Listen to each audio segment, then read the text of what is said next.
That's good. Yay, we are live. We are live. Dun dun dun. Here we go. There we Okay. go. All right, good deal. Hello, everyone. My name is Sean Symons, also known as Ppg Grandpa. You are here Monday night watching us live, ClearPropTV, Paramotor Podcast. You can search for us on the audio podcast for Ppg Grandpa's Paramotor Podcast, or listen to us at our paratalk.org. It looks like Bill H is in the super chat. What's up? You are live. I can see you live in the super chat. Hey, Bill H. This is awesome. This is season 2, almost season 3. Deweese Milstead just jumped in and said, hello, everyone. Season 2, episode 101. Will Fly. Tony Marzano is in the house. Sean NASCAR. What is up, my friend? Hey, Tony. I know that you won the shirt. I got your address, and we'll be sending that out soon. I think that Bill... No, who is it? Nick Griffith won a t-shirt. I just don't have your information. You need to give me that information. Daniel Roosh is in the house. Hello. Good to see you guys.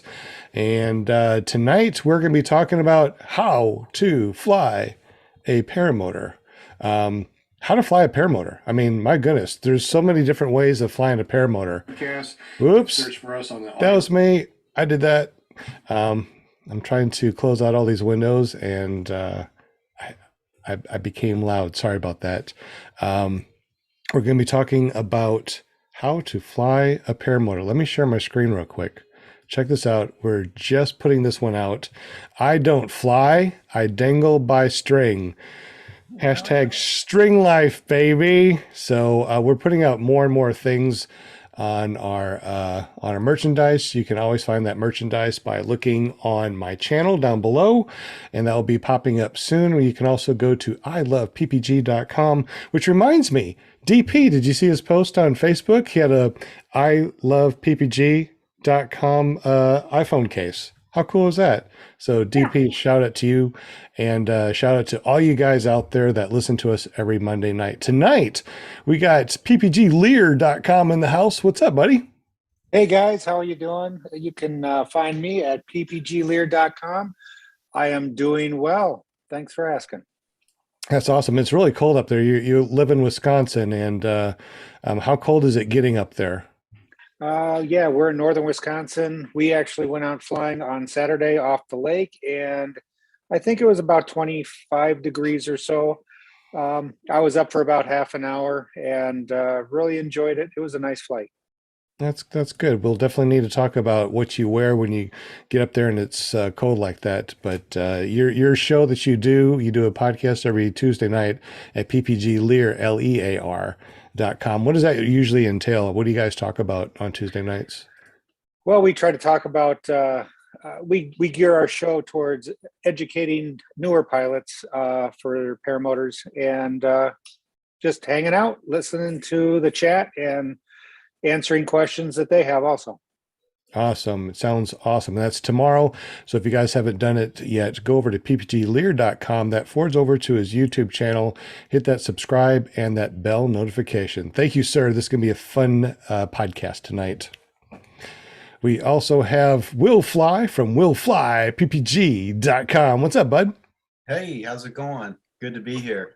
Had a really good flight tonight, but it was the coldest flight of the season, and I don't think I can do too many more flights like that. But it was beautiful. So I think instead of an hour flight, I'm going to have to cut it down to maybe a half an hour, somewhere thereabouts. Well, what is the coldest flight that you've ever done? Because I'm sure your coldest flight and Eric's is probably different. Yeah, no, our definition of cold are completely different, I'm sure. And the coldest flight, I've flown in the 30s, and that's as cold as I really ever want to fly. And, but last year I could fly in colder temperatures because I really, really, really wanted to fly. I wanted it bad enough to put up with the coldness. This year, I'm a little bit more picky as far as my comfort and what I'm willing to put up with. But man, I had so today was like, I don't know, 40 degrees, and that's what that was at the surface, so 1,000 feet above, it's going to be even colder, and it was. But even with the heated gloves and 2 layers of what do you call them? Clothing? No, long johns. 2 layers of clothing? I don't know. Yeah, no, 3 layers of clothing at least, not including the jacket. So Right. I don't know. It was good, but I'm just going to cut back a little bit on the length of the flight. Yeah. I'm with you. When it comes to cold, I think that 40s, mid 40s is probably the coldest I really want to fly now. I mean, before I was like you. I could go fly anytime because I wanted to fly. Now it's like, Yeah. I don't know. What's that saying? There are old pilots and there are cold pilots. There are no old pilots. but there's no old cold pilots. I don't know. That's awesome. Yeah, we'll definitely need to talk about cold weather gear and flying. Thank you so much for being on the show, Will. Definitely appreciate you jumping on. We also got Paramom USA, our Linda Anderson. She's our cheerleader. Let's see the pom. Got I the had to go pom grab poms. my pom-poms because I forgot. See, I was like, How can you forget? I mean, that's the only thing that we asked for you to do every week. I know. It's all good. Welcome. Hello, my chatters in the chat. Thank you for joining us tonight because it's Monday. And that's where you need to be. And don't forget to check out on Facebook. I always click the our show on Mondays on my story or your story, whatever you call it. So y'all check it out. I always put a reminder in there about the show and everything. So I really appreciate you guys. Looking forward to tonight. Absolutely. Well, thank you so much for being here, and thank you so much for booking all the people that you book to be on the show. So if you want to be on the show, just go to paramomusa.com. It forwards to her Facebook page, Linda Anderson. Just message her and say, hey, I want to be on ClearPropTV.com. She'll hook you up. There you go. So let's look in the chat real quick. Who do we have here? We got Deweese Milstead, Bill H., Tony Marzano, Sean Masker, Daniel Roosh, of course, Eric Ppg Lear. See, Will Flies chatting in there also. We got a lot of people in the chat. Aaron I, the Ppg guy, Bill H. I'm scrolling down. Looks like it's a bunch. Brian Waller is in the chat tonight. So wait a minute, Wiggly Wing. We got Wiggly Wing. Wiggy Wing. Is that Wiggy Wing? Okay, Wiggy Wing. Welcome. Wiggy Wing was flying under 20 last Saturday. I'm assuming under 20 was under 20 degrees. That's too cold. Too cold. Yes. Were you talking about the Brian Waller, like the Brian Wallers in the chat? Hey, Bell. Not Yep. like here in the room with us, but he's on the chat. Oh, okay. I just was checking. He's on the chat. So welcome. So glad all you guys could pick on him. make it. He can't hide from us. He knows it. So not only are we live right now, but we are also streaming audio live, and we are also. I just checked. I wanted to check to see all of our different. Oops, sorry, that's me. Is that you? Yeah. All right.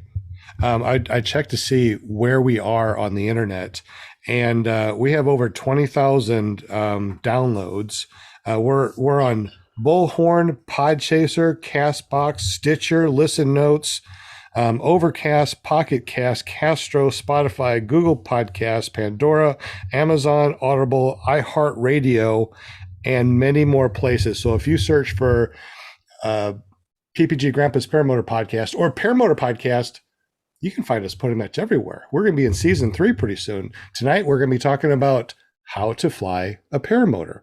Now, we were all talking about how to fly a paramotor. Matter of fact, before the show started, in our pre-show, that you don't get to listen to, unfortunately. It's kind of private. But we're talking about how easy it is to actually fly a paramotor. You can probably learn to fly a paramotor on the internet. But the reason why you'd want to go to school instead of learning to fly on the internet is because why? Well, we had a bunch of guests already that tried to teach themselves how to fly from YouTube. And the most recent one, they bought all their gear on eBay. They had a 20-year-old wing or a 10-year-old wing. Their motor was really horrible. It kind of worked, but he went through broke four different props before going to search for a paramotor instructor. And we've had other people too that's been on this podcast that tried to learn how to fly before going to school. Now, what's the difference between learning to fly on the internet and going to an instructor, an actual school? Will, you went to school, correct? I went to an instructor. Yes. Instructor. And Eric, you went to an instructor also? I did.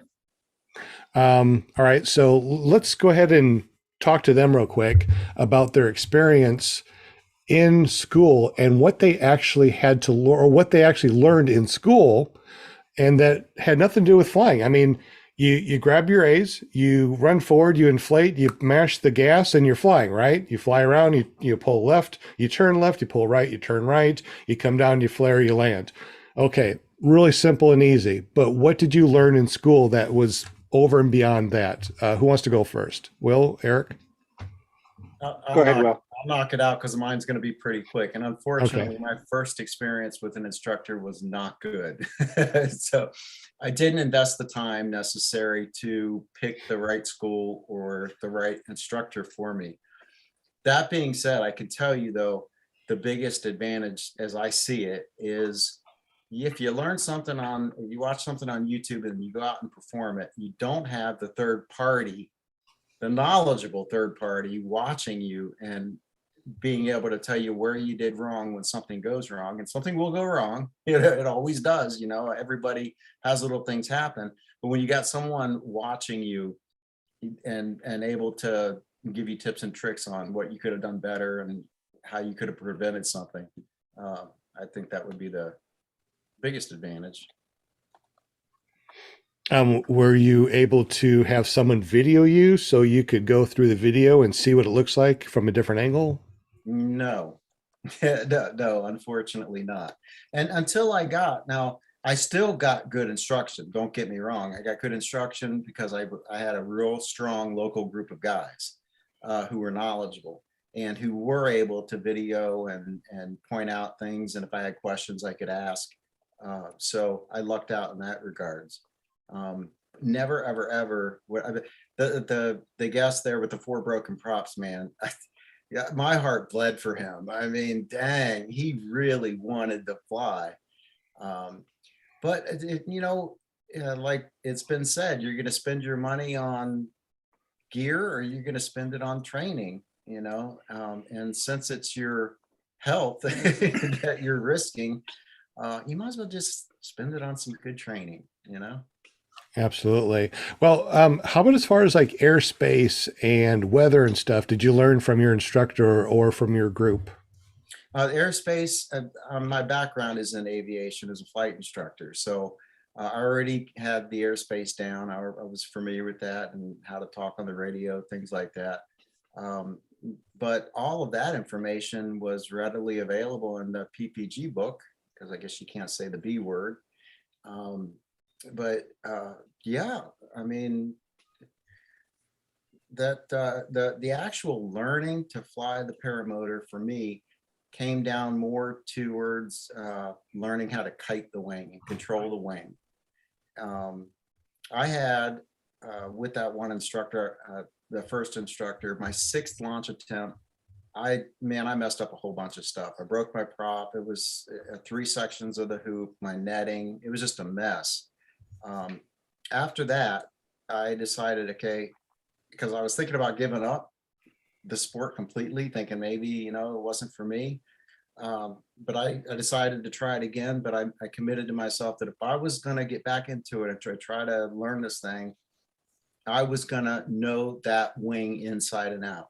So every morning I'd go to the park and I'd spend sometimes 8 hours a day doing nothing but kiting over and over and over again from one side of the field to the other, and that more than anything really helped.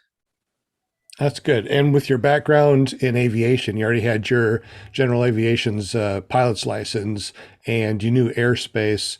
So what more do you think that you needed to be a paramotor pilot? Well, what, as far as the flying part of it? Oh, as far as flying, as far as just knowledge in general, I mean, with your weather that you already knew from GA, did that roll over to help you with paramotor flying and micrometeorology? It did to some extent, but Mhm. not like what you just said, micro. I mean, general aviation, yes, weather is extremely important, but not to the extent that it is in paramotoring. I mean, your tolerances are a lot tighter, you know, for wind and weather, things like that. So yeah, I could carry it over, but I couldn't say that I knew everything that I needed to know book wise, just because I was coming from the GA side. And yeah, as far as books are concerned, we're talking about that Ppg Bible. In the chat, super chat, or if you guys are listening right now, raise your hand or put in the super chat. How many people have at least one copy of the Ppg Bible? And do you have an older copy or do you have the newer copy? Did you know that he's actually going to be putting out a audio version of the book? I think he said. Mm-hmm. So that'll be pretty neat. But yeah, I have an older copy. I got the newest copy. I got the instructor book from him, and I got another book from somebody else that wrote about how to paramotor. I forgot who it was. It was a really good book. It's a lot thinner than Jeff Goins. But yeah, let me know in the super chat how many people have read it. And did you read it before you went to school or tried to paramotor? Thank you, Will. We'll definitely go back to you as far as more information, especially about the general aviations. I'd like to learn a little bit more about that as far as like what it takes to get your GA license and stuff. We'll talk to you about that in just a moment. Eric over at ppglear.com. Now you fly trikes and you do foot launch, correct? Yep, I do both. And I went to a school down in southern Wisconsin. I live in northern Wisconsin. So when I was picking a school, I didn't want one that was going to be set from this date to this date. I wanted a school that I could go when it was convenient for me and learn. And then the biggest thing when I was choosing a school was I wanted to make sure that I can go back after I get my PPG2 rating, that I can go back at any time to get refreshed and it doesn't cost me anymore. And he said, absolutely.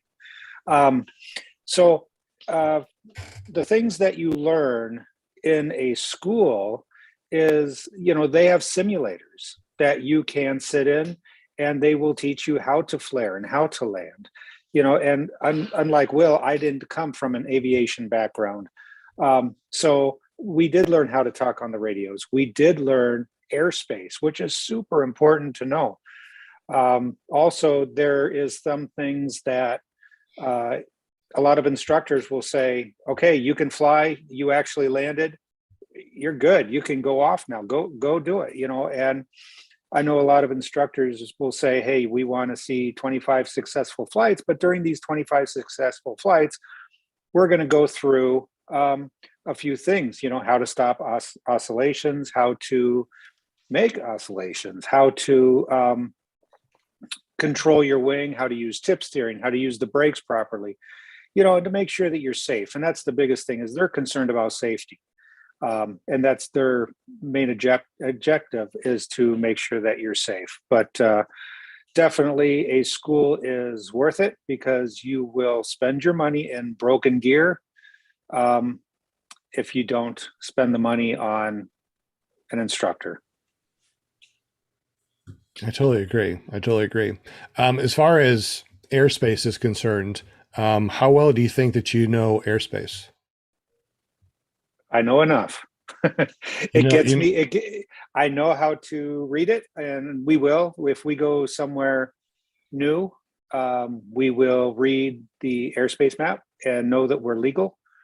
And still to this day, I will reach out and ask my instructor.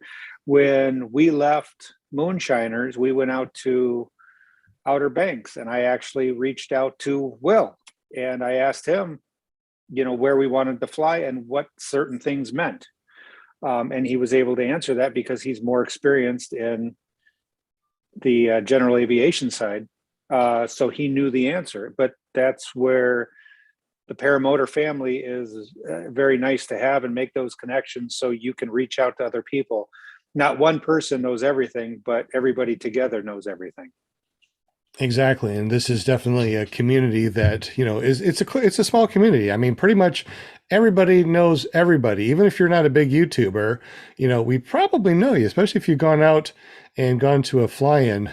Looks like, let's look in the super chat real quick, see what's going on. DP donated $10 in the super chat. Merry Christmas, Parapeeps. Love ya, he says. Thank you very much, DP. Definitely appreciate you. Let's see, who said that they have the Ppg Bible? Let me scroll down. Wow, there's a lot of chatting going on. Ppg, the other Nick, what's up, buddy? And Sean Nasser says, I got the newest one. Tony Marzano said, I got the Bible. Bill H got the older version. DP number 6 here. I have a new copy, says Deweese Milstead. Brian Waller says, I got it and read the whole thing before training, version 5, I think. Tony Marzano says it's on his nightstand, just like at a hotel. That's cool. That's cool. Rereading is good. DP is rereading it. So it looks like a lot of people have got it and have been reading it. What do you think, guys, as far as the Ppg Bible? Is this something that if you read it before going to school, you would have a good foundation before going to school? What do you guys think? Good foundation? Oh yeah, he told us after we learned how to kite, he said, okay, next time you come down, make sure you read this chapter to this chapter. Okay. And we did. When I say we, of course, a lot of people know Jade, and Jade is my wife, and she learned with me. She's also a trike flyer. And we read those chapters. We went to school, and then the next time he says, okay, when you come back down, make sure you read this chapter, this chapter. And it's a lot of information. It's a very well-written book. How about you, Mr. Will? Did you read it at all since you had that GA background? Yes, and it's a wealth of information, and it answers just about any topic you can think of related to paramotoring. It's a great book. Also, on that note, the 6th edition is a lot better, in my opinion, than the 5th edition. So if you've got the 5th or whatever, and you're wondering if it's worth upgrading to the 6th, I would say 100% yes. Would you agree, Sean? Yes, I agree. It's definitely formatted a lot better, and it just seems like it flows a lot better than the 5th edition. He did a lot of revisions on it, and it really is awesome. I agree. Lots of information. A lot of my students too, they read it, and I'm getting a bunch of texts asking all these different questions. And the thing is, when you read it and you're not a pilot, you're not in the sport, you just, learn about paramotoring, and you're like, so how do I do this? I mean, what do I do? You get the Ppg Bible, and now you start reading it, and there's terminology in there that will blow your mind, especially if if you're just starting this. There's a lot of terminology that you just don't get. But as soon as you step into school, it's like, oh, that's what he meant. Oh, that's what this is. Oh, I understand that. So reading the entire book before you get to school really helps things click when the instructor starts talking about something that, you didn't quite understand. Since we have been flying for a while, actually Paramount USA, our Linda Anderson, she does not fly, but she does listen to us a lot. Just curious, and we'll go back to talking more about paramotors, but since Linda doesn't fly, but she listens to us, and her son does a paramotor podcast also. What is that? Paraglidingtalk.com? Paraglidingtalk.com. With Robert Michaels, your son, right? Robert Michaels, my awesomeness. Awesomeness, right? So Yes. when he first started doing this podcast, which has been years and years and years, he's been doing a podcast for a long time. When you started listening to this, you didn't understand what he was talking about most of the time, right? Right. Yeah, literally, I would have my notepad and I would make notes. And when you guys started talking the paragliding, paramotor, I call it lingo, I would write it down so I didn't look silly. Like, what's that mean? What's that mean? So I listened to everything, and I've learned a lot about the sport. I've learned a lot about, I know a lot of things now that you guys talk about. Now I can, say, oh, I know what they're talking about. And like I said, I know the lingo. I know all the just, I remember at one time it was like, what's an LZ? That's how Right. far back. And so Right. and when I finally figured that out, I was so proud of myself. And then the next time when I got on the show, you guys be talking, and I'm like, yeah, I know what that means. I was just, the props and yeah, and what ClearProp is, and just all kinds of stuff, the camera things, the guys use and everything. Yeah. It's fun. So for the people that do not know, that are just learning about paramotors for the first time, they listen to this podcast and they just heard you say LZ. What does LZ mean? Yeah. Landing zone. Very, very Right. good. The landing zone. And you That's said very- something about ClearProp. You said something about ClearProp. Does that mean that you can see through the prop? Because it's clear? Is it? Nope.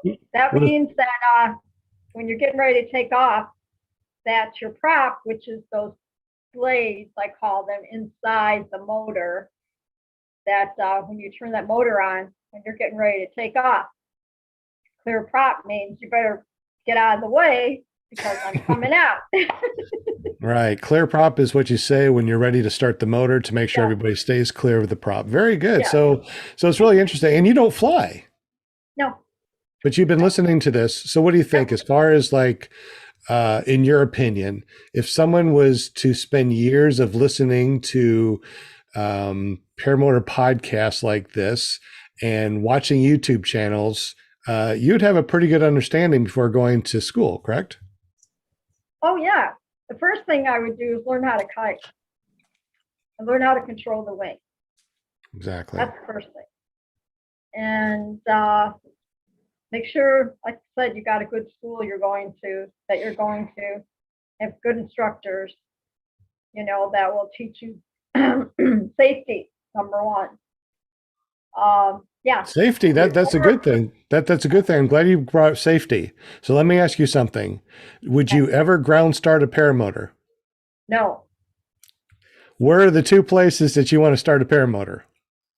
The two places I want to start a paramotor, Yep. you don't want to ground start. Now that'd be something.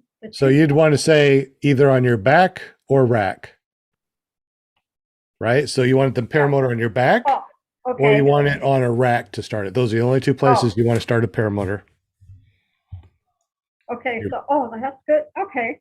So it's either. That's awesome. You just learned something. Yeah, Awesome. The two I places to did. start a paramotor is on your places. back or rack. Boom. Good for you. But I've noticed that once you start your paramotor up or whatever, you don't. I see guys, messing with them where they shouldn't be. Let's just say, I'm just saying, like, they're out there, they turn it on in their front yard and they're running around the yard, getting the leaves out of the way, whatever. I just look at it. That's something you don't want to. You always want to think of safety on that, because just use it for flying. You know what I mean? And just watch it. Just be aware of your surroundings when you're out there. Exactly. Well, because people are running around, kids are running around, dogs are running around. I see, at the fly-ins and everything. And yeah, you just something when you're out there, you want to take it serious. That's a good thing. I'm glad that you brought up safety. So safety is a very important thing when it comes to paramotoring. Let's go ahead and get back with Will and Eric. Eric, what are some safety things that you have incorporated in your life since you started paramotoring? I know it's either back or rack, but what are some other things that you tell new pilots or new people that want to get into the sport? What are some safety features that you recommend? Well, of course, that prop is something that's spinning. The paramotor is not a toy. It really isn't. It's something that is, it can be dangerous. So, as we kind of discussed, the instructors will teach you a lot about safety. Um, not on the ground. Don't ground start. And like Sean said, either on your back or on the rack, preferably on your back. That's going to be the safest spot to start. Also, on trike pilots, if you're going to start your motor and let it warm up, make sure that front tire is up against a building or your car or something, because if that thing does accidentally go wide open, you don't want this thing on wheels going across the field. I have been guilty of that, and my instructor corrected me of that. So, we're always learning. A lot of safety stuff, on top of that is, they're going to teach you, when to pull brakes, when not to pull brakes, when not to use your brakes. There's tons of safety out there. There is just so much information to try to explain it all in a 1 hour YouTube show would be impossible. This is something that it does take a lot of time to get that all to sink in. But the most important things is definitely get your training. Absolutely. Totally agree. We can talk about this until we're blue in the face, but you got to remember, when you go to school, you're learning from sun up to sundown, usually 2 weeks in a row.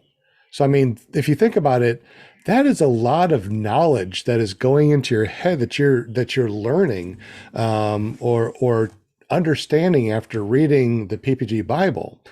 So trying to learn everything that you need to learn through YouTube, is possible, but you might be that guy you might be that guy that doesn't understand TFRs, or notice the airmen, or understanding the airspace, going up before sunrise. Okay, here's something that a lot of people don't know.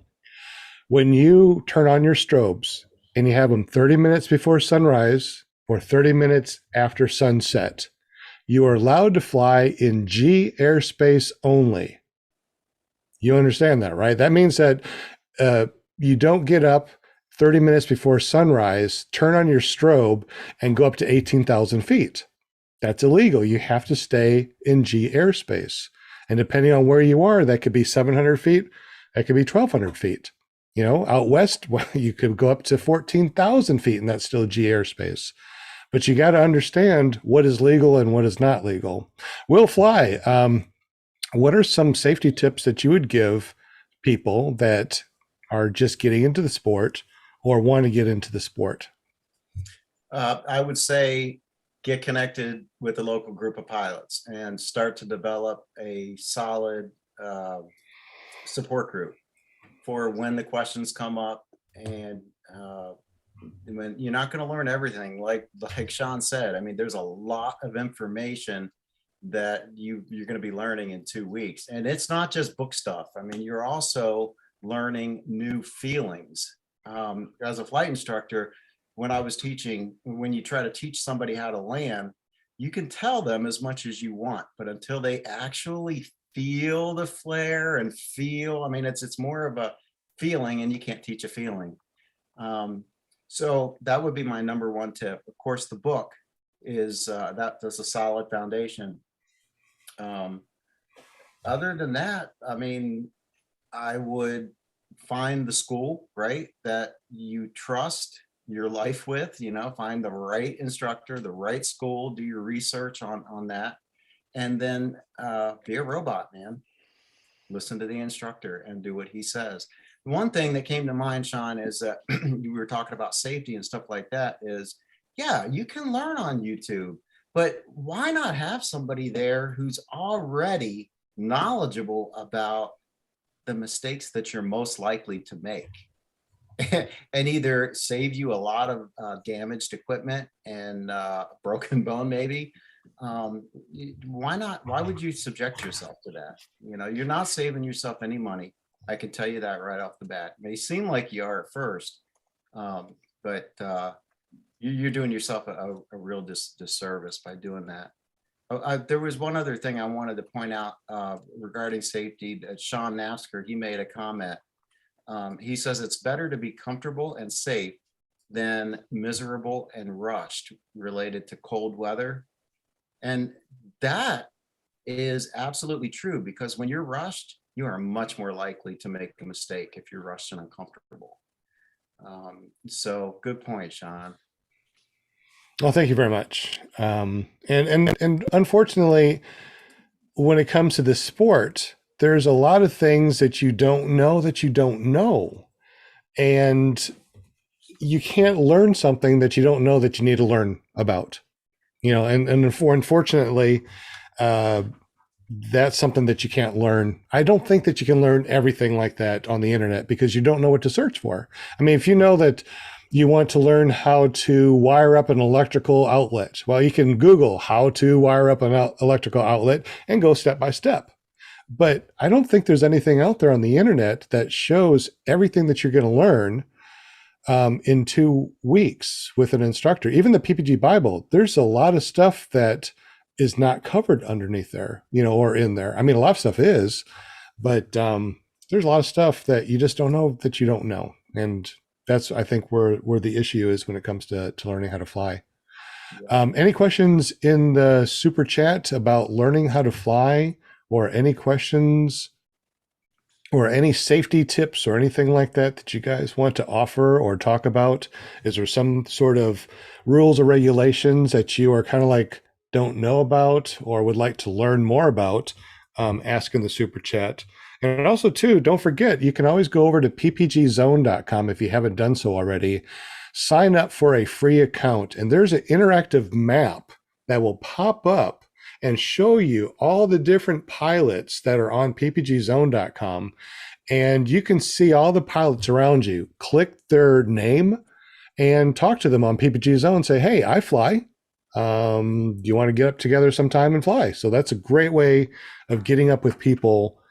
And even before you start to fly, go to ppgzone.com, sign up for a free account, find all the people around you, and start chatting with them. Say, hey, whenever you are ready to go out and fly, can I come over and say hi? Can I see your gear? Can I watch you take off?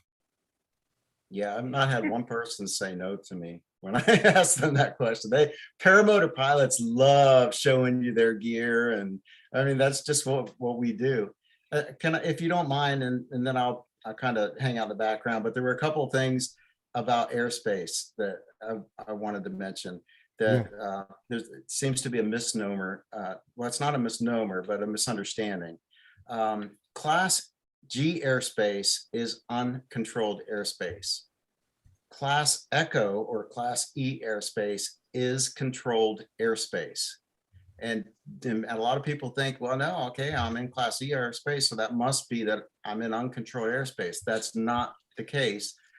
And the reason is just because you're not being controlled doesn't mean ATC is not controlling someone else who's on an IFR flight plan.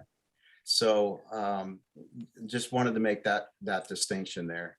And that's one of the reasons you were saying Class G at night or 30 minutes after sunset, you could only be in Class G. That's absolutely right, because Class G is uncontrolled. So you can only be in uncontrolled airspace during that time. Exactly. I'm really glad that you said that, Will, because there are a lot of people out there that kind of understand it and kind of wiggle around it. And I've heard many times people taking off 30 minutes before sunrise and getting up to 5,000 feet and cruising. It's like, no, it's like 30 minutes before sunrise and 30 minutes after. I mean, when it comes to sunset, you need to be down in G airspace with a strobe that can be seen 3 statute miles, which is regular miles like you and I can see. It's not nautical miles. And don't use a bicycle flasher because you can't see. I've seen some people that put on bicycle flashers. Wow. You can't see them. And and I'm looking for people when I'm flying, especially when it's after sunset or before sunrise. It's like I'm looking for my buddies, And when you turn on your bicycle flashlights, they don't work. I can't see them. Even if it's like no, I can't see them. It's awful. Please don't use those strobes. They do not work. They almost sound like almost illegal, you know what I mean? To use those up in the air, the bike, like, yeah, you want to keep those for your bicycle, right? Not for flying. No. Yeah, I can't imagine. No. I'm glad you guys brought that up about, see, I'm learning something tonight now too with the Class G Airspace, because I was listening to going, no, I haven't heard of that. I've heard of like safety in the air and the FFA and all that, people, you know, guys talking about that, but I wasn't aware that, yeah, that there's a Class G. I even wrote it down on here. Airspace means it's a controlled airspace, which means what Class G is uncontrolled. Oh, it's uncontrolled? Yeah. Sean Nasker in the chat said, what did he say? Something about, let me see if I find it. It scrolled up, daggone it. I can't remember, but he was saying that Class E means, or maybe stands for everyone else, but really Class G, the way I've taught it, stands for go for it airspace, you know, and Class E stands for everything else controlled. Exactly. So, yeah. Oh, okay. And anytime, when you want, Sean, I've got a quick and easy way that I use to teach the visibility and cloud, require the Yes. cloud. Yes, absolutely. Because I've seen people that are flying and doing videos that are really close to clouds or going through clouds and stuff like that. And you got to be careful what you post. I saw that. I'm I'm not definitely no names, but you know, right. you got to be careful what you post, because at one time that I flew to Denny's on my paramotor, it was a great day. There was nothing below me, but right in front of me there was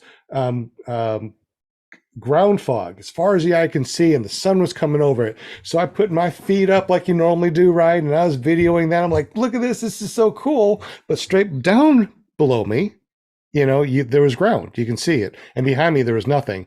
And somebody called the FAA. I had to talk to the FAA Wow. and prove that I was not flying over and around clouds. And I had to prove that I knew what G Airspace was, free and clear of clouds, and E Airspace up to 10,000 and over 10,000. And, you know, after I told them that, they're like, okay, you know your stuff. Okay, good deal. But don't get to that point that you're posting something that the FAA might give you a call, or you have to give them a call and explain, you know, why you're flying so close to clouds. So Will, go ahead. Tell us how you teach people cloud airspace. Well, okay. So assuming you know what airspace you're in, everything is 3 miles visibility and 152, like a Cessna 152. And that's 1,000, 500 below, 1,000 to the side, and wait a minute, I'm getting it. 500 below, 1,000 above, and geez, man, it's been a long time since I've done this. 5, 1, and 2. Yes. So 500 below, 1,000 above, and 2,000 feet horizontal. If you just remember that, you're going to be okay 70, 80% of the time. So 3 miles visibility, 152. That's, I guess, 1,000 to the side, 500 below. Oh, dang, I did it again. Just write down 1,000 on top, 500 below. Yeah. So 500 below and then double it. 1,000 above, 2,000 feet horizontally. There are only 3 exceptions to this rule, and that is Class G during the day, which is 1 mile and clear clouds. 10,000 feet and above, MSL, is F111. So you need 5 miles visibility, 1,000 feet. Let's see, 111. Let's see, 1,000 feet above, 1,000 feet below, and 1 mile horizontal. I think I'm saying that right. Yes, 1,000 feet horizontal, 1,000 feet. No, dang it, man. I'm really sorry. I'm tired, and it's been a long It's time fine. since I've taught this. Help them, Eric, 1,000 help them. below, 1,000 above, and 1 mile horizontally from clouds. That's F5 111. 1,000 below, 1,000 above, 1 mile visibility. That's the second exception. The third exception is Class Bravo or Class B airspace, which you need 3 miles visibility, and you have to be able to remain clear of clouds. And the reason the cloud clearance is so, unrestricted there is because you have to be controlled to be in Class Bravo airspace. You have to have, it's permission. You have to have a clearance to enter Class Bravo airspace. So, Wow. Which I think 90% of us will never do. yeah, no, now I guess Mark Honeycutt, he did it. Someone else did it too, not too long ago. Right. And the thing is, you can pretty much fly anywhere on a paramotor as long as you have permission. Yeah. I mean, there's a lot of places you can fly over military bases and stuff like that, because the bases only have an airspace from a certain time during the day. That means in the morning and at night, it goes back to G Airspace. So you can fly. You can call in and ask for permission to fly through, and they'll usually give you permission. So, I mean, there's not too many places that you cannot fly as long as you ask permission. But the greatest thing about paramotors is that G Airspace pretty much across the whole United States goes from ground level up to 1,200 feet. There are some exceptions, but about 1,200 feet. And let me tell you, when you're flying at 1,200 feet and, right around there between 1,000 and 1,200 feet, that's high. That you can see a lot, you can cruise far, you can do a lot of things within 1,200 feet. So you never even need to really jump into Echo airspace. But if you do, it's a little bit nice and cool up at 2,500 feet when it's like 110 degrees down below during the summertime. Over here in Arkansas, getting up to 25 feet or 25,000 feet, it feels like an air conditioner. But you get up to a mile over 5,000 feet and it feels like winter, even though it's 110 degrees down below. Gotta love it. There was one thing that you brought up, you mentioned NOTAM and what it is. For people that don't know, basically it is a notice that's filed with the FAA to give alert to pilots about hazards, potential hazards. And the FAA just recently changed that. It used to be notice to airmen. It is now, because we're in a politically correct state, it is now notice to air missions. And a lot of people don't know that, but that is just something that is recently in the past month, maybe two, that has come through. So you can still say NOTAM because it's notice to air missions. It's NOTAM. NOTAMs is now notice to air missions. Yes. I did not know that. So, hey, see, you learn something new. I mean, that's why I love doing these podcasts. I love listening to these things because there's always a little something that you learn. Here's something that I do is before I take off, I go to tfr.gov. I forgot what it is. It's on my phone. And I look really quick for the NOTAMs and see if my airspace is clear. Make sure there's no VIP flying overhead. Or making sure there's not we had toad suck days over here in Arkansas, over in Conway, and toad suck days. That's where you get to suck your toad. Oh, that's what? Come on. How else are you going to get high for free? So over here we have toads. Seriously, we have toad suck days. So anyways, during our toad suck days this last year, this last year, we had a bunch of airplanes that flew over, but there was a TFR. There was a TFR saying that this is what was going on. Well, I always look on I can't remember what it is. It's tfr.something.gov or something, and it will list all the TFRs, and I go to the top because it has the dates, and I look, make sure there's nothing in Arkansas. If there isn't, I take a screenshot of that. So it is time stamped that I looked at the TFR. So if I do go up there and something does come through, or if something does pop up and I'm forced to come down because there's a TFR or something, I can say, look, time stamped this morning before I went flying, I looked and there was nothing there. So that's there to cover my butt. And I totally forgot about the Toad Suck air show going through. So I almost flew that day. I'm like, you know what? This is a nice day to fly. Really, really beautiful. Look on the TFR. We're under restriction. Oh, they got the Toad Suck thing going. So Dang, toad suckers. I know Toad Sucker. So it's always important to look to make sure that something's not going on up in the air in your area, or a VIP's not coming through. Because if you go up on your nice little paramotor that you spent $10,000 on, and someone catches you when you land, not only are you going to be fined, but they're going to take that away from you. It's going to be gone. Sorry. Especially if it's going to be, especially if it's a president, you're gone. So be very careful. History. Be noshed. And we spend a lot of money. To us, this is a lot of money. This is the cheapest way to fly. The next one up is PPC, which is powered parachute. And the next one up is just GA, like you have your, ultralight airplanes. Yep. But I think that the next level up that's a little bit more expensive is PPC, and then your regular ultralights, and then your little ones with the blades. The gyrocopters, I think, are the next step up before you go to GA. So for all the people out there that may or may not know, ultralights, we fly under FAR 103. That means that we are not certified aircraft.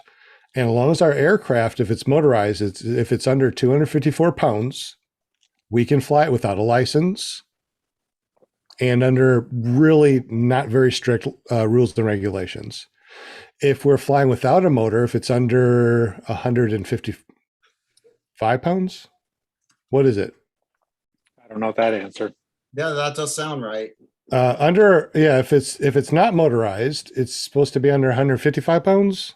And then if it's motorized, it's 254 pounds. I think that's right. So long as you can get the weight underneath 254 pounds, you can pretty much fly anything that you want to without a GA license. Now, since Will does teach or has taught in the past, what does it take to get a general aviation's license to fly an aircraft that's certified? Well, you have to have a minimum of 40 hours of flight. 20 hours has to be with an instructor. That right there is hugely expensive. But here's the kicker. Very, very few people do it in 40 hours. And so you're talking about 40 hours of renting an airplane, which I don't know what it is today. When I was instructing, it was $50 an hour for the instructor. And gosh, I want to say $125 an hour for the airplane, somewhere thereabouts. Did you have to? What did they have to pay for gas too, or that 125 was gas and? Yeah, that was all inclusive there. Okay. And so I had a friend ask me not too long ago if he was considering getting his pilot's license, and he's already a paramotor pilot. And he asked me if he thought it would be worth it for him, to do that. And I gave it some thought, and really my answer surprised me, that I didn't think that it would be cost effective for him to do that. I didn't think that he would get the same enjoyment out of flying an airplane as he does a paramotor, because I know this guy, right? I know he wants the feeling of flight. And I know he doesn't have an ambition to go on and get a commercial pilot or flight instructor or any higher rating. He just was thinking about. So that's what I told him. I said that I didn't think it would be worth the money. I think if he wants the feeling of flight, man, a paramotor is where it's at. I mean, when I started flying or wanted to fly airplanes, I wanted it because I wanted the feeling of flight. And I've got thousands of hours in airplanes. Never have I felt that same feeling as I do in a paramotor. So I'm not ragging on GA. I love airplanes, obviously, but if the sole purpose was to achieve that feeling of just being out there in nature and flying and floating along, I mean, yeah, it's not the same when you've got a bunch of aluminum, you're sitting in an aluminum can. So that's just I guess we can, do a cost analysis real quick. A really good paramotor, about $5,000. Really good wing, about $3,500. Instructor, between $1,500 and $3,500 for instruction. And you can put everything in your car, put everything in your garage. We have somebody that packs up everything in a smart car. We call him Smart Car Brian, because he can put his paramotor and his wing in his smart car, drive wherever he wants to, and fly a paramotor. Okay. So very inexpensive. You don't have yearly inspections. Oh yeah, Will, how much are yearly inspections? I mean, what does that usually go through? no, there's okay. That's another thing. See, I could have bought an airplane, Right. and that's why I got into paramotoring. I wanted to get back into some form of aviation, but I did not want the headache of owning an airplane. You go in for an inspection, and it's not the inspection. If it was just the cost of an inspection, that'd be great. They always find something. And so how much, I don't know, but I can tell you it ain't cheap. So I mean, it's not a little a two-stroke motor you're dealing with. Maybe just give us a roundabout thing. Just is it like $5,000, $100,000? I mean, what does it cost for like inspection and getting something fixed? I don't know, about average. Sean, honestly, I couldn't tell you now. Even when I was flying, I didn't handle the maintenance part of it. The maintenance, the aviation department handled that. So I really don't know what a base inspection would cost. But it's a lot. I have heard a lot of pilots complain about what's been found in the inspection, A, and B, how much it's going to cost them, and C, the downtime that's involved while it's being repaired. So I don't know. So it's a lot more than $100 maintenance on a Moster 185. Yeah. Okay. Here's a little breakdown if you're looking at GA, and this is like Will said, this is based on you actually got all the training that you needed in that 40 hours. If you got that, you're looking about $10,000 to have your license, and that's in a Cessna 150, about $12,000 if you got everything in that time frame, and that's on a 172. A particular person that I was talking to that gave me this information, she had a part on her landing gear that she needed to have replaced, and all it was a pin, and they had to order that pin from the manufacturer. All it was a stainless steel pin. The pin was $300, and it was about the same to have a aviation mechanic push the pin in and put the key in it. That's honest to God, it's outrageously priced, when I'm sure that the manufacturer went to Ace Hardware, picked up the stainless steel pin, and mailed it up to the mechanic. Probably feel like that. Right. So it is expensive. Anything that has the word aviation on it, the price gets jacked up. Especially if it's all certified. I mean, this is all certified stuff. Yep. Because we are under FAR 103 and we're under Ultralights. This is not certified. So we are kind of all just test pilots, test piloting stuff that's not certified. Now, when we say not certified, we're talking about FAA not certified. However, people that are making this and making our wings are certifying it the best of their ability to make it as safe as possible for us ultralight pilots. So don't think, oh my God, what does this mean? We're going to go up there and we could just, follow this guy? Well, I guess you could with the commercial airplane too, but that's why all of us paramotor pilots, we are also two-stroke mechanics. Yeah. Even if we don't want to be, we will become one. Absolutely. Now, Eric, you foot launch and you trike. Since you do both, tell us what you started with, the transition, what you like more, or the conditions that you fly trike and foot launch? Yeah, so I started with foot launch, and when I almost was completed with my foot launch training, I pulled a muscle in my leg, and it was painful to finish my last like 3 or 4 flights. And I knew at that time that I didn't want to be stuck not being able to fly. And at that time, right around that time frame, we were ordering a trike from or for Jade. So I told our instructor, let's go ahead and get 2 trikes because I didn't want to be without. So we went ahead and ordered both trikes, and then we waited for them. They finally came in, and Jade did her training, and I asked my instructor, I said, I want to now get my training in trike, and it was super easy for the transition. You're basically, instead of using your feet to go left and right to stay underneath your wing, you use your steering with your feet to steer that front wheel to stay underneath the wing. So it was an easy transition. Now, I use the trike in the wintertime when I'm flying because I don't want to slip on the ice. The summertime, I will use the foot launch, and I'll fly around with that. There's some situations where foot launch is a lot of fun.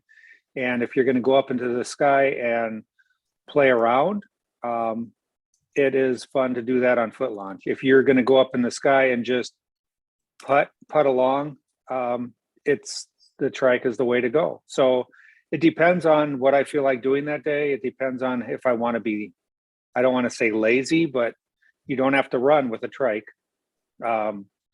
Lazy. I mean, it's fun. I will say this. If you are physically capable of foot launch, stay as long as you can with foot launch, only because once you get to the point where you can't foot launch and you are forced to trike, unless something happens that's a miracle, like you get younger, then you can't go back to foot launch. So I try to make sure I keep my foot launch skills available because I definitely do go back and forth with each one. That's cool. Yeah. I have to say that's really interesting, Eric. I've been listening to everything that you've been saying because I always had questions because everybody talked about foot launch, and I was like, so foot launch is basically, that is the paramotoring. Foot launch is when you have the paramotor on your back and you're getting ready to take off and you're running down the field. Is that what they call that foot launching, right? Yep. Yeah, that's the foot launch. So you wear it on your back and you run into the sky. Yep. Yeah. And the trike is like you're sitting in a go-kart. It's either a 4-wheel or a 3-wheel. Your wheel, if it's a 3-wheel, you have 1 wheel in the front, and you accelerate with your throttle. You bring the wing up, and then you just steer with your feet, and it'll slowly lift you into the air. So Wow. a lot of the tandems are trike or wheel launch. Okay. And there's a few that do foot launch tandems. I think the tandem on a trike is a little safer. And I don't say that because statistically showing it is safer. I'm saying that because you have to have a lot of experience to do a foot launch tandem. So You're literally a foot launch tandem. You're literally you're both running together. You're running with the trike. You have the trike, and you're literally standing up and you're running. No, foot launch is just your feet. Foot launch is just feet. Trike is with wheels. Trike is with wheels. Foot launch is foot. So you can't get on your trike and do foot launching. Is that what you're saying? That's 2 different. No, it's 2 different things. Okay, gotcha. So when you tandem foot launch, that's what I'm saying. Tandem foot launch. Both people are actually running into the air. So there's no wheels. And when they land, they land. And this is only for exceptional pilots that do this. So, Yep. and they make it look very easy. You could break your leg, I think, if you didn't know. What you Well, I were think the doing. biggest thing is the actual pilot that's taking the passengers in back, and Yeah. he has to watch a lot more things. He's watching his wing, he's watching his throttle control, he's watching your feet to see where you're running. I mean, it's talent. It's definitely talent. Yeah. Footlot's tandem. I have never seen one yet. Yeah, and I agree with you. You got to have some talent to do that. But it is so hard to make that look cool. Savannah has done it. a. Just kind of Yeah. looks just kind of odd, you know. The two pairs of feet running along there. I guess one runs skinny, one runs long. But Yeah. yeah. Have you ever done a tandem foot launch? Anyone? I have. Savannah and Jade have both done foot launch tandems with one of our instructors here in Wisconsin. And I think he's the only one here in Wisconsin that does foot launch tandem. That was And one of the first things I did. I was foot launch passenger back in 2019. That's how I'm like, well, this is it. This is what I want to do. So you took discovery flight first before you so that's another important thing. Yes. To take a flight first, see if it's really something you want to do. So you Exactly. took a discovery flight first, and then you decided this is Then really I already knew, but when I went there, I'm like, oh my God, amazing. This is it. I don't care what it takes. You know, I will do everything and anything to be able to do this. Yeah, I loved it. and here you are. And here I are. Absolutely. Well, so Eric, you have an actual foot launch paramotor, and you actually have a tandem. I'm sorry, not tandem, but a trike paramotor. So you have two paramotors, correct? yes. Yep. And you have two different wings or a single wing that you fly with both? I actually have a few wings. But I fly my trike and my foot launch are on the same wing. I do have another trike that's actually on order and it's on its way, and it is a tandem trike because Jade and I are going for our instructors. So we will be able to do take passengers up also on a introductory lesson. So Linda. Very cool. I know. I knew my name was going to come. I was waiting. I'm like, okay, I'm like 1, 2, 3, Linda. Right.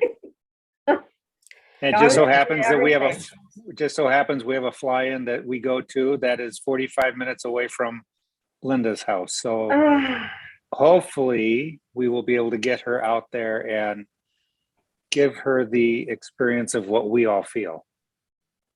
So That would be awesome. Pretty exciting. And there's also another way of doing this PPG.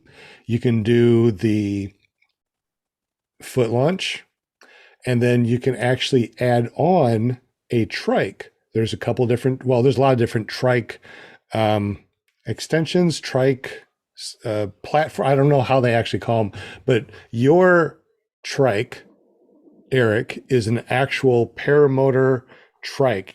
Does not separate. It's not a foot launch and a trike separately. It's one machine. It'll never be a foot launch, right?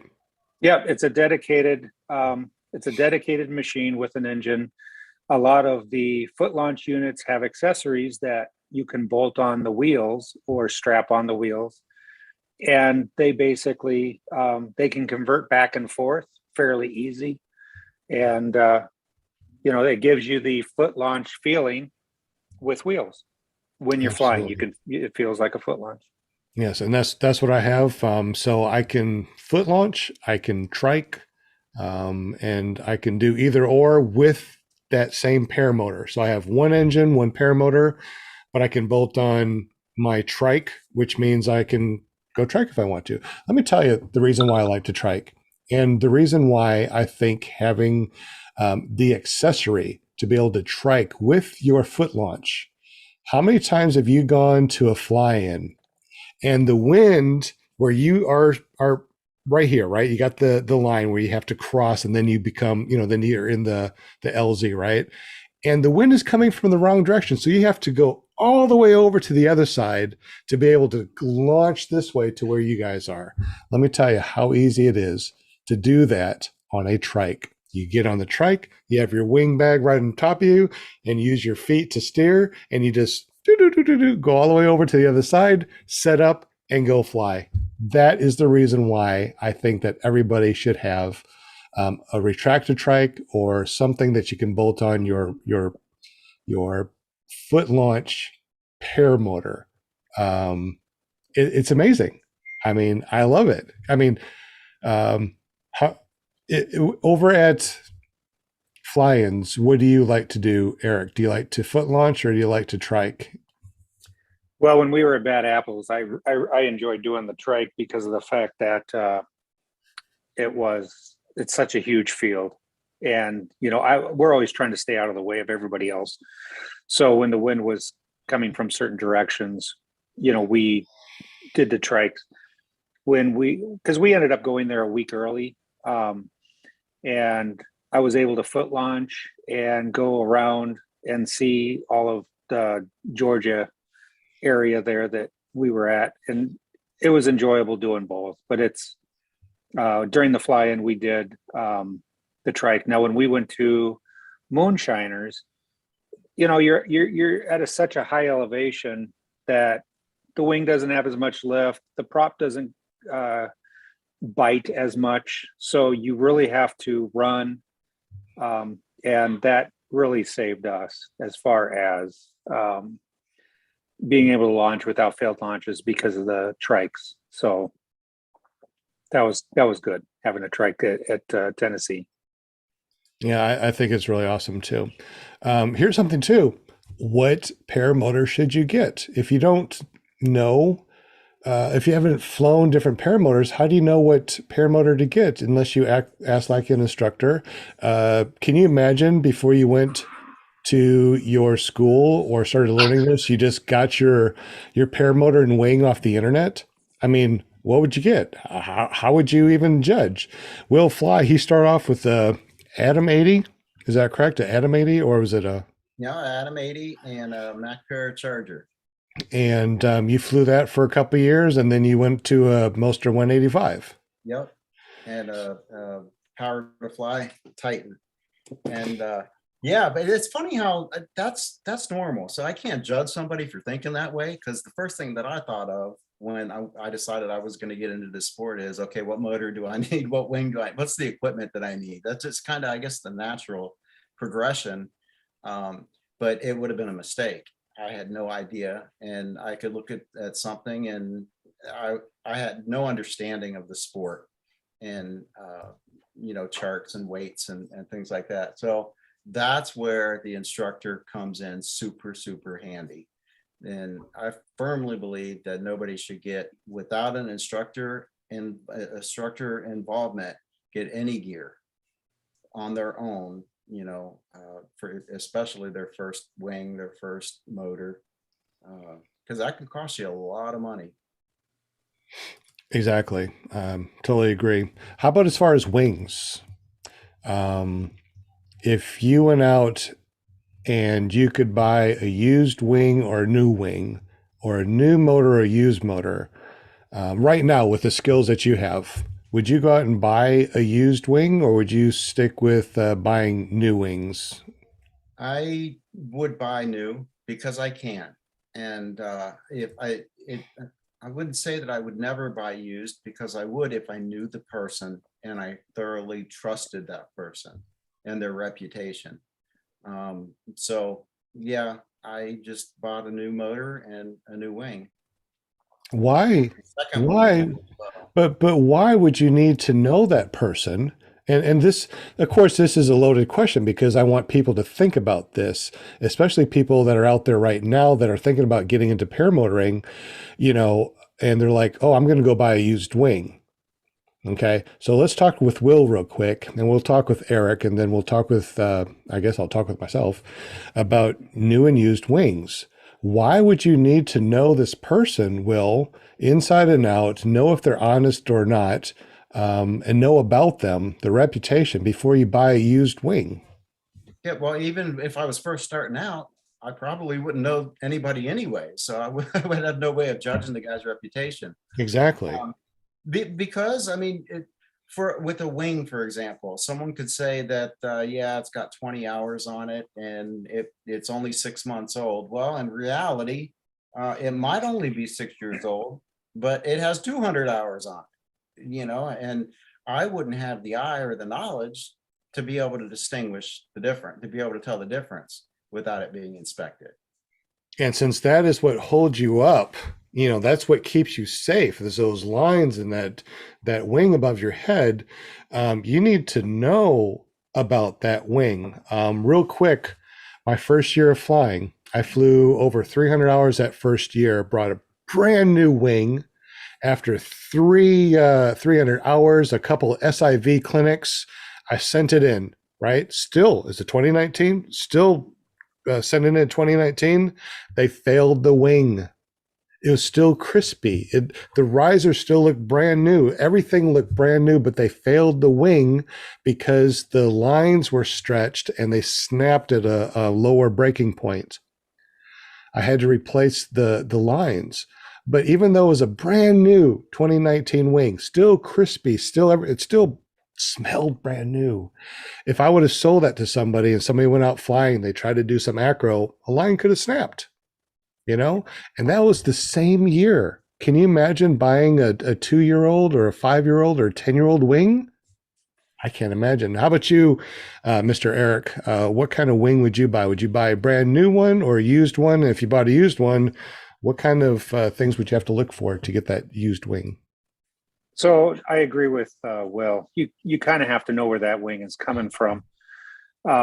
You can send a wing in before you purchase it if they're going to allow you to do that and have a porosity test done, and that's to see how much air actually flows through the material.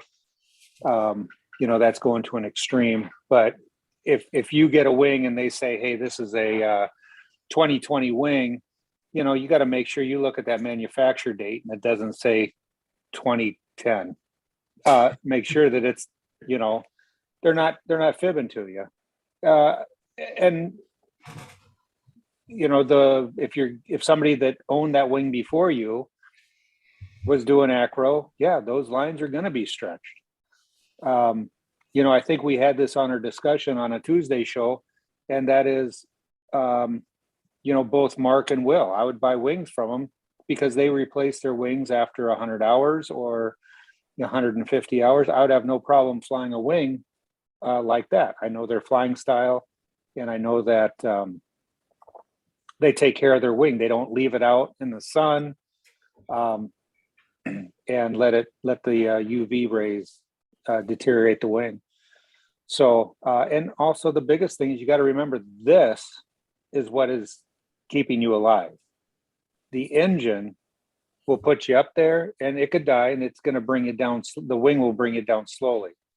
This is the safest form of flight, and you have to make it as safe as you can make it.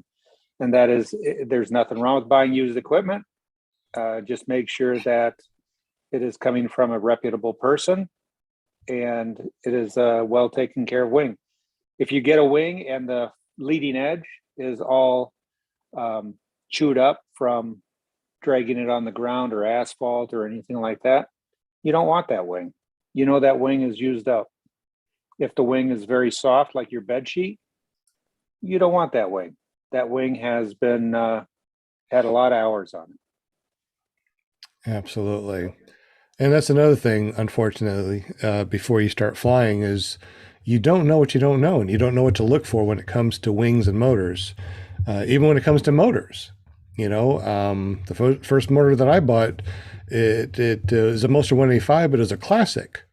I basically bought it really inexpensive, but the first thing I did with it is I did 100-hour maintenance and basically learned every part of the motor before I even took my first flight on it.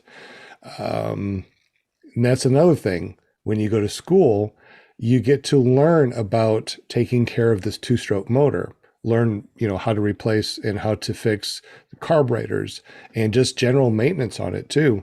How much maintenance has Eric and Will done on their motor, and how much have they learned? Let's go ahead and ask them real quick. Who wants to go first about two-stroke motor maintenance? I'll go again first because mine's Okay. going to be quick. I am very unmechanically inclined, so I can change a spark plug and I can do some basic stuff. But I found somebody who knows the motor inside and out. He's a professional mechanic, and I let him service my motor, which there's nothing wrong with that as far as I see it. I mean, it's getting the proper maintenance and I know it's being done right. At some point, though, I do have an interest in learning, maybe watching him as he's taking things apart and stuff. Yeah, that's how I handle my maintenance. So your maintenance is strictly what you do hands-on is replacing the spark plug. And when you do that, how many hours? When it starts to give me problems. Oh. That's it. I don't fix it. I don't do it every 10 hours or whatever. When it starts to, I get that feeling, it's time to, let's go ahead and change it. If it ain't broke, I don't fix it. Okay. So really quick, when it comes to pre-flight, what do you do to pre-flight your engine then? To pre-flight my motor, you talked about before warming up and stuff like that. I first of all, I look at it as a whole and look for anything that doesn't look right. And I'm not looking for specific things. I'm just, is anything off? Does something not quite look right? Then I'll go through, I'll check the air box, I'll check the spring on the throttle, the cap on the plug, make sure the vent is clear on the filler fuel cap. That's I'm sure I'm missing a lot of things. I spend a lot of time looking at my motor. Here, let me say one other thing about that. I keep my motor really, really clean. And if you keep your motor clean, you have a lot better chance of finding things like a cracked exhaust mount, which I have found before. And that's because I was cleaning it, and that's when I noticed it. But if you keep your motor clean, you got a real good shot at finding things that don't look right. Whether you can fix it or not, that a big crack down the plate's not right. So I of course check the prop, the leading edge of the prop, make sure there's nicks, cracks, anything that could impede my fun flight. Absolutely. Do you check the torque on any of your bolts, nuts, or screws? Yes, I do. Yeah, Okay. like the head nuts. Yeah, I do have a torque wrench and learned all about Newton meters, and had no idea what a freaking Newton meter was before I started. Exactly. Or foot pounds, depending on which way you do it. or translating between the two, and Right. Okay, so you do a lot of stuff on your motor, but when it comes to actually taking it apart and doing your 20 hours, 50 hours, 100 hours, you let somebody professional do it. I do. I mean, Okay, when it came time to rebuild my carburetor, I bought a new carburetor. Exactly. I agree. I do the same thing. I will keep the old carburetor for my students to take apart and learn. But when it comes down to it, after a year, I'll just replace. I mean, $250 for a carburetor? Yeah, that Sure, performs a no really, problem. really important function. And Yeah, it is. things can get off just a little fraction of a whatever, and it screws everything up. So Yeah, and that's a cheap insurance. Yeah, right. Did you see Brian's comment? No. He said, if you can only afford one thing new, buy a new wing. You need to fly. The motor just gets you up in the air. So yeah, that's a good point. Absolutely. Eric, how much two-stroke do you do? So I do all my own maintenance on both Jade and my machines. I don't trust anybody else working on my stuff, and I do have a very strong mechanical background though. As far as I see a lot of people in there, change your spark plug, and I have 100 hours on my motor. I've never changed a spark plug. When you're going to have problems with it. It's hard starting, yada, yada. And if it's going to fail in mid-flight, you could have a brand new plug that fails in mid-flight. So I changed the plugs when, as like Will said, when I start having a problem, I'll change it. I haven't changed plugs in any of my machines. And I think I got like 100 hours on one. So, but actually we're going to be going down to Florida and doing a 200-hour service on Shane's motor. And we will be doing a video on that. We will be rebuilding a carburetor, checking, the pop-off pressure and making sure that's all good. Yeah, I will do all of the maintenance myself on all of our machines. It is very easy to do. It's just somebody needs to show you how to do it, and anybody can do it. So when it comes to that, hopefully the video that Shane makes will be something that's educational, and it'll kind of teach people how to do the 200-hour service.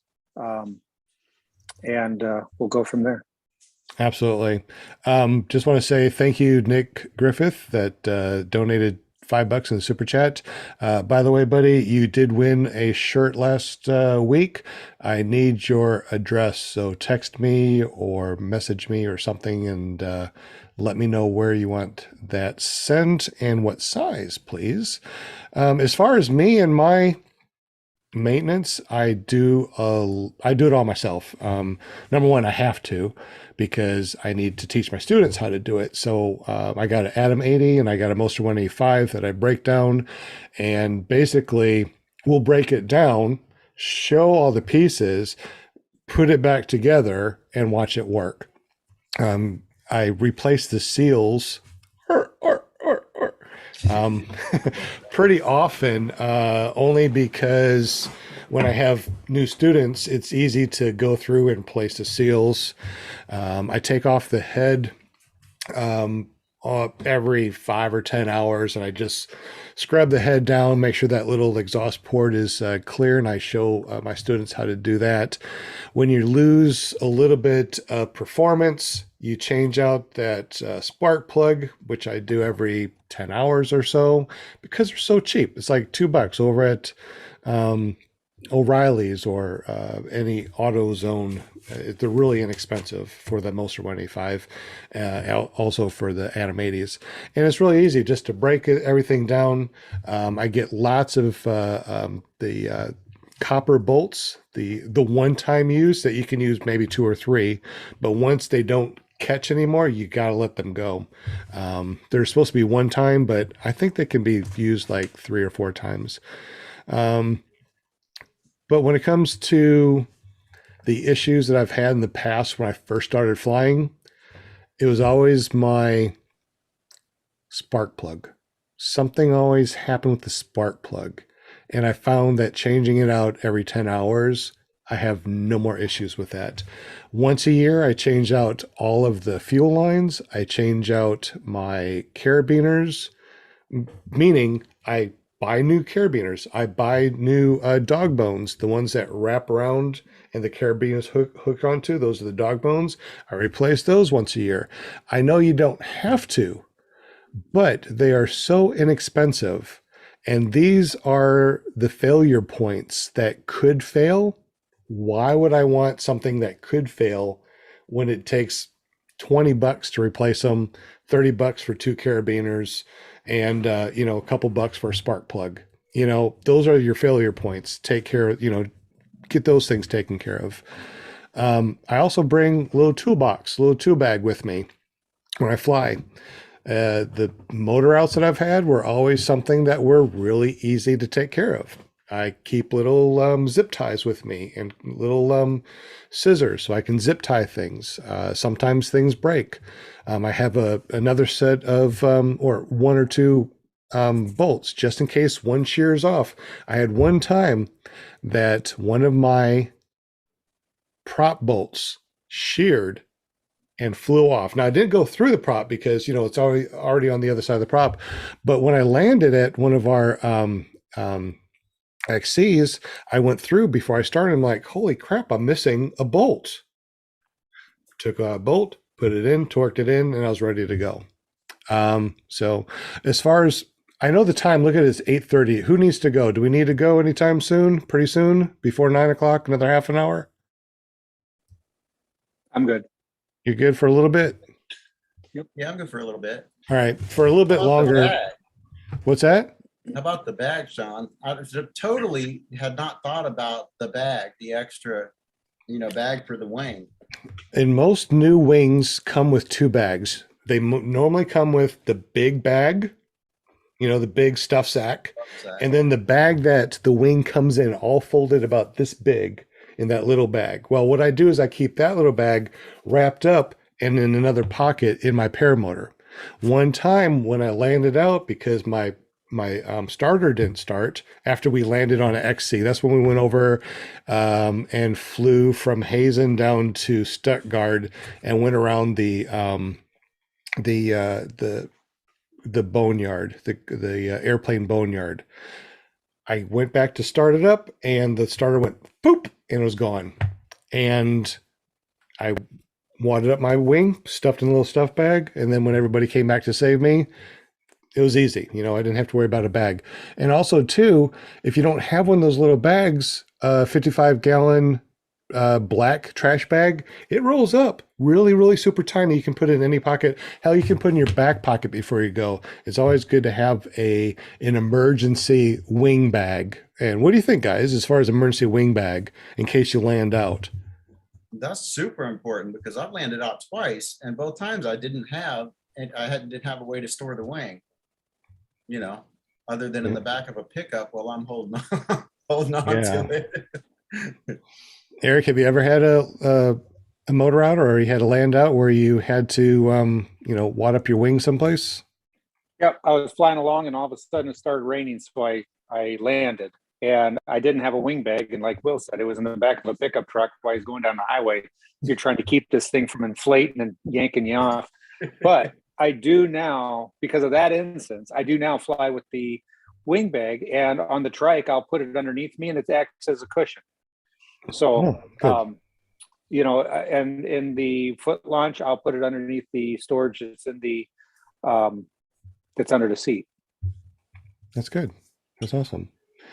Yeah. So there's a lot of things that hopefully we went through and covered in this little short hour and a half podcast that maybe you didn't know about, maybe you didn't think about, keeping some tools with you. And what kind of tools do you keep?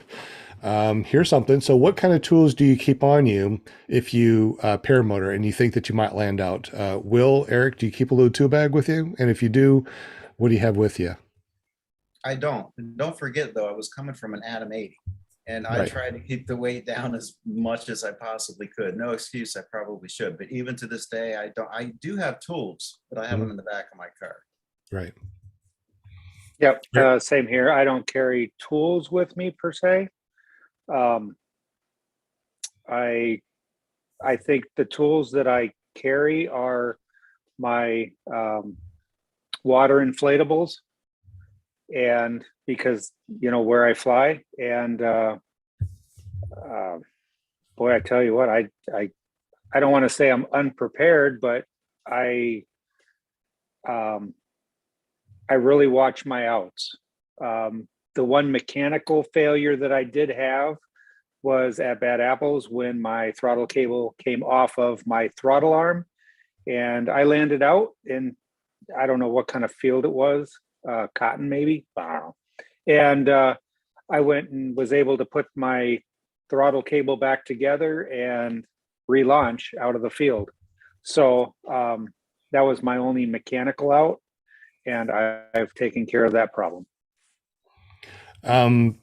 If you were to land out, what kind of tools do you think that you would need to take care of most reasons why you would land out? I found a screwdriver that's like, I think they call it like an 8-way or a not 10 way or whatever. It has kind of like socket size fittings on there. It has the normal sizes, the 1/4 inch, 5/16, 3/8. Then it has Phillips regular screwdriver. It has the number 2 square head. It's kind of a handy tool. Or, you know, if somebody carries a Leatherman with you, because then you have the pliers on top of, you know, some of those other things. I think the best tool to have is a cell phone, because if you're having a mechanical problem where you're actually coming down, it may not be something you can fix with a Leatherman or a screwdriver. So always keep some form of communication. That's good. And always make sure that you have some sort of way of recharging your phone, just in case you are flying around having a good time and now you're down to, 3%, you're able to plug into something and charge your phone. How about you, Will? If you were to land out, what tools do you think would be good to carry? Well, based on what happened on my first landing out, I needed to either change the spark plug. So do you carry an extra spark plug with you? I carry a spark plug and a spark plug tool, yes. Okay. So either that, or I would have needed to make, which I think was the case, a slight adjustment to the carb. And I didn't have a tiny, the tiny little screwdriver you would need to make that adjustment. So at the very least, I guess, a way of changing a spark plug and a set of screwdrivers. I have a 8mm, 10, and a 13 wrench that I keep in there because that's pretty much all of my nuts and bolts that I have on there. I keep a small screwdriver that I can pull out this way and put in, so I got the flathead on one side and Phillips on the other. That way I can pretty much adjust everything. I keep zip ties with a little cutter. That way I can zip tie anything that may need to be cut. And the little cutter is like a little scissors type of thing. Allen wrenches. What's that? Allen wrenches, a set of Allen wrenches. Yeah, I don't carry any Allen wrenches with me. Maybe I should, but I haven't had that issue yet, thank God. So the reason why I carry those is because I had a couple of outs. Let me tell you about my outs and what happened and how I fixed them and was able to relaunch. I really haven't had, except for when my exhaust exploded and went through my prop and I had to land out, I was able to fix all my other problems and relaunch. All right. One of my issues was I ran out of gas. Well, I didn't run out of gas. What happens, I have 2 tanks. So I have the main tank, and then the second tank, all right, will be drawn into the main tank. Well, for some reason, there was a little bit of an air suction, or it wasn't clipped on there tight. It was kind of an old fuel line. So I ran out of gas for my main tank, but my second tank was full. So when I landed, what I did is I cut that fuel line, pushed it down all the way and zip tied it around, and that way it would draw into the main tank. Took off and flew. I can't remember the other times, but. So with all the weight and tools, do you have to add that into the total weight of your machine to get that 254 pounds or whatever it is? Under the FR 103 and our ultralight rules and regulations and laws, if your machine with, I can't remember if it's with gas or without gas, is under 254 pounds, that doesn't include, I don't think it includes gas, and it does not include safety. Like if you had a reserve, the air floats like you have. So if my air floats are 50 pounds and my reserve is 50 pounds, no, it's not really 50 pounds, but that doesn't count towards the 254 pounds. Actually, I think they give you 30 pounds for emergency equipment. I think it's up to like 30 pounds, but I don't think it's specified under the FR 103.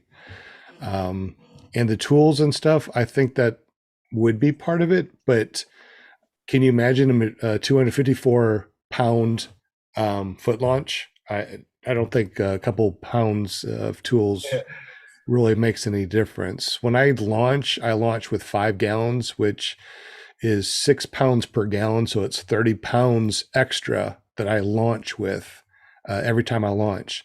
The tools are less than a pound. I mean, think about it. It's just 3 wrenches, a screwdriver, a bunch of zip ties, and a scissors. It's really nothing there.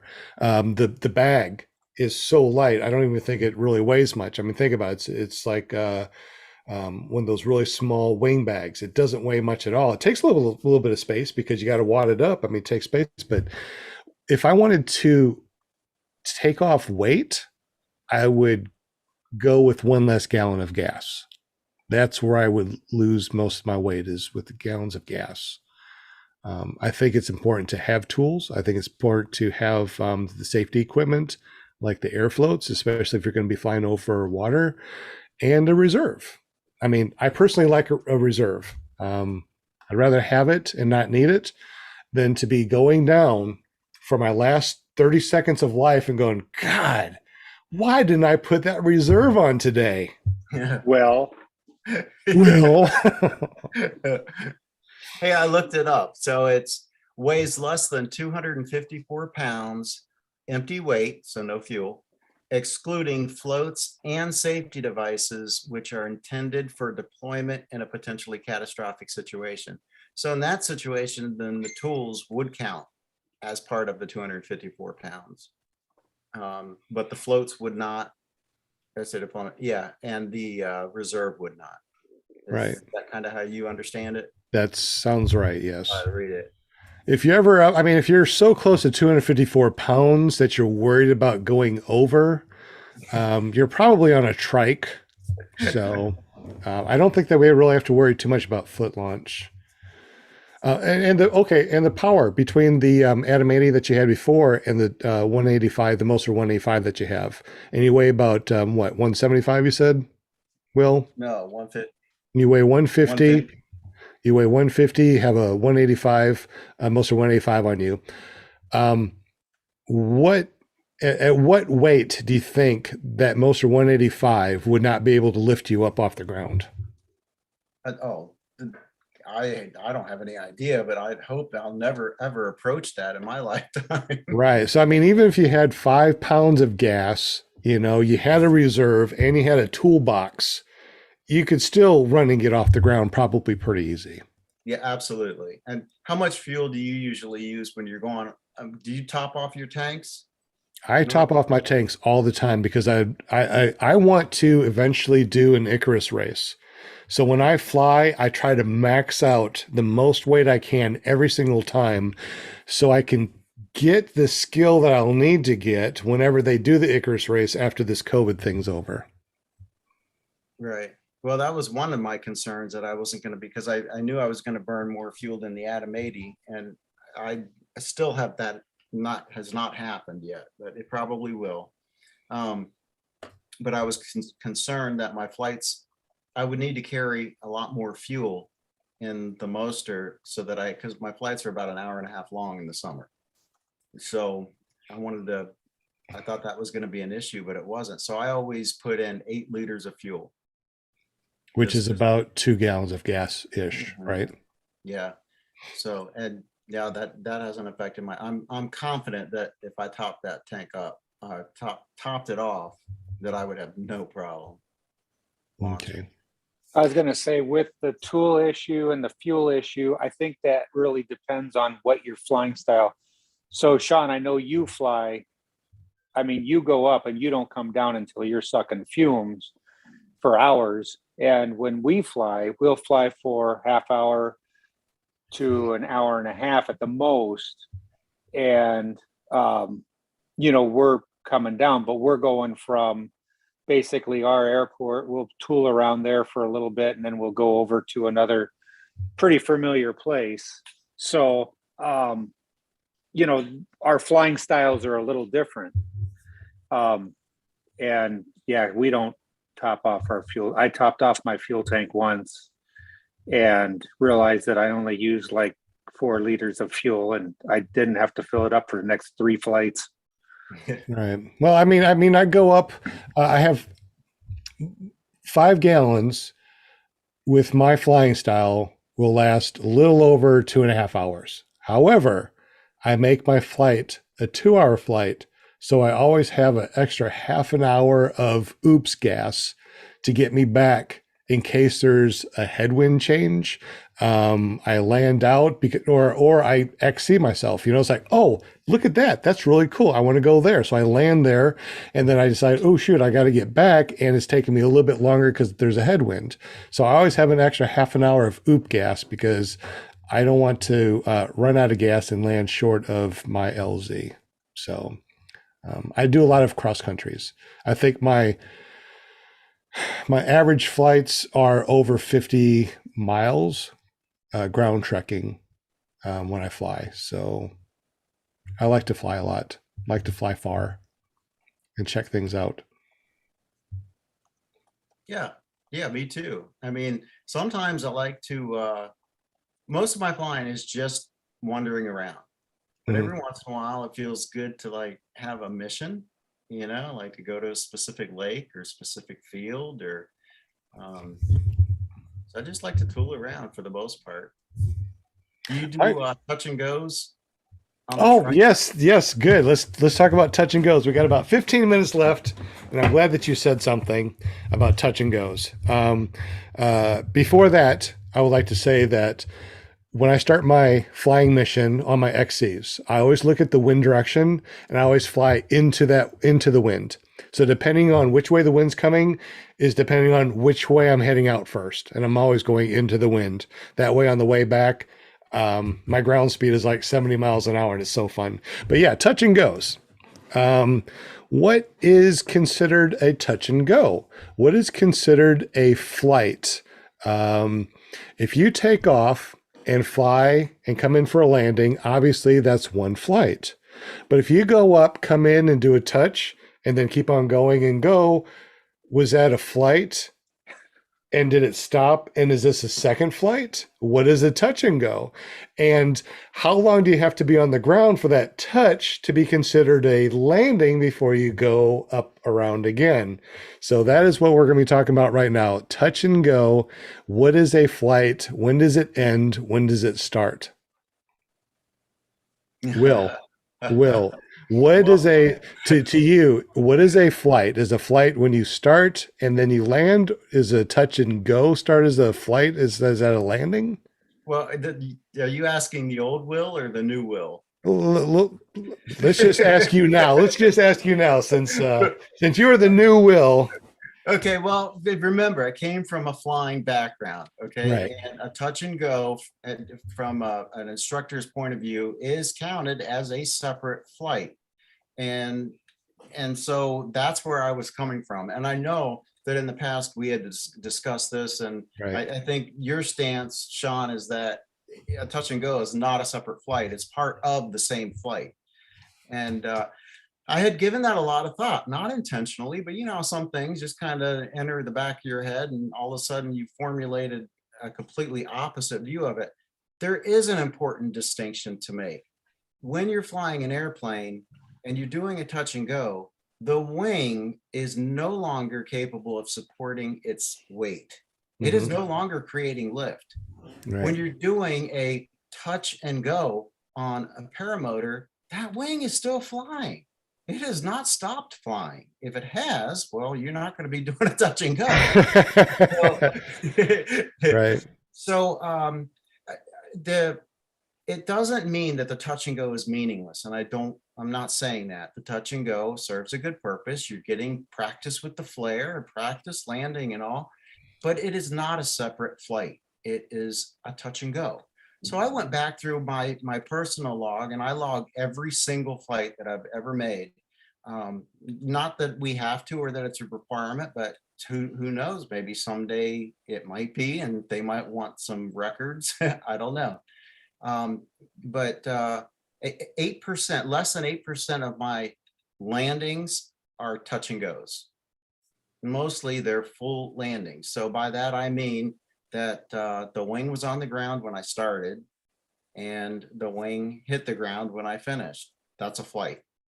You know, I agree. other words, here's the other thing. Other words, by the line of reasoning that a touch and go would count as a separate flight, man, every time I did a foot drag, I'd get 10 or 20 flights. Right? All I did was my leg and it just touched the ground. It'd be like 10 freaking flights, man. Right, but what if you come in for a touch and go, right? You got some good breeze, maybe it's good 8-mile-an-hour steady laminar wind, and you come in, right? And then you stop. You're just kiting it, right? Then you give it some gas, you start going. I still think that that's considered a touch and go. This is what I think we should do as paramotors, because it's not a fixed wing. When you let that wing come off the ground, right? No matter what you do, when you land, it touches the ground. Now, that's one flight. However, keep track of your touch and goes during your flight. So I think you should say this: I had 3 flights and I had 5 touch and goes. Awesome. So, I mean, or I had 1 flight and 10 touch and goes. Keep track of your touch and goes, but that 1 flight from the wing touching the ground and then touching the ground again, that's the 1 flight. But keep track of your touch and goes. Keep track of your foot drags. Keep touch of the, I landed and I just stood there and I kited the wing for 5 minutes and then I took off again, but wing touched the ground, up in the air. When it touches the ground, that's 1 flight. I think personally, as a paramotor pilot. It makes perfect sense for this sport. It absolutely does.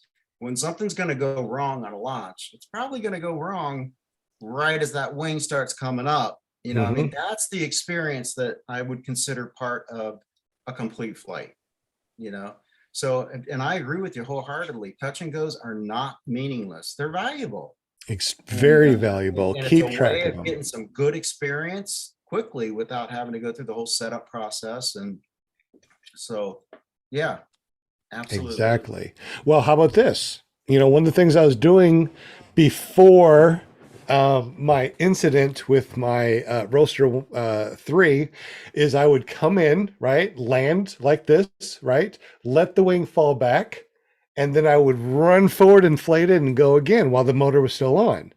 One time it came back, the gust brought it to my exhaust and burnt a big hole in it. I'm like, well, I will never do that again. You were going to say you turtled. No.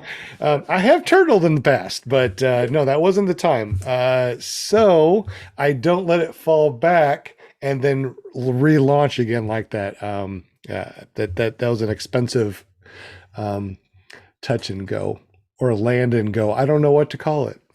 How about you guys in the chat? What do you think? What is considered a flight for paramotors? Do touch and goes count as flights, or should we count the whole flight and touch and goes separately? Eric, what do you think, bud? I think that when that wing, like Will says, when that wing loses lift, that's a flight. When you're running with it, that's just a continuation of the flight you started when you do a touch and go. They are valuable. And it teaches you that muscle memory of your flares. It also teaches you, how fast you're going to be coming in. And there's a lot of value there. I just don't think that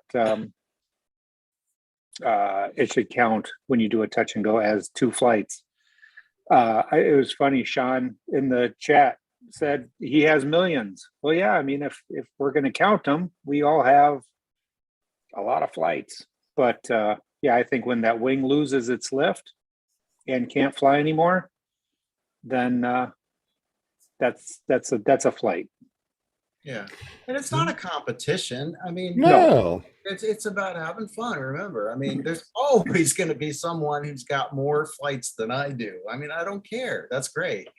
So it's just about personal achievement, and my competition is myself. I'm just trying to get better at landing and better at takeoff, in particular no wind takeoffs. So yeah, it's all and how long do you actually count your flights anyways?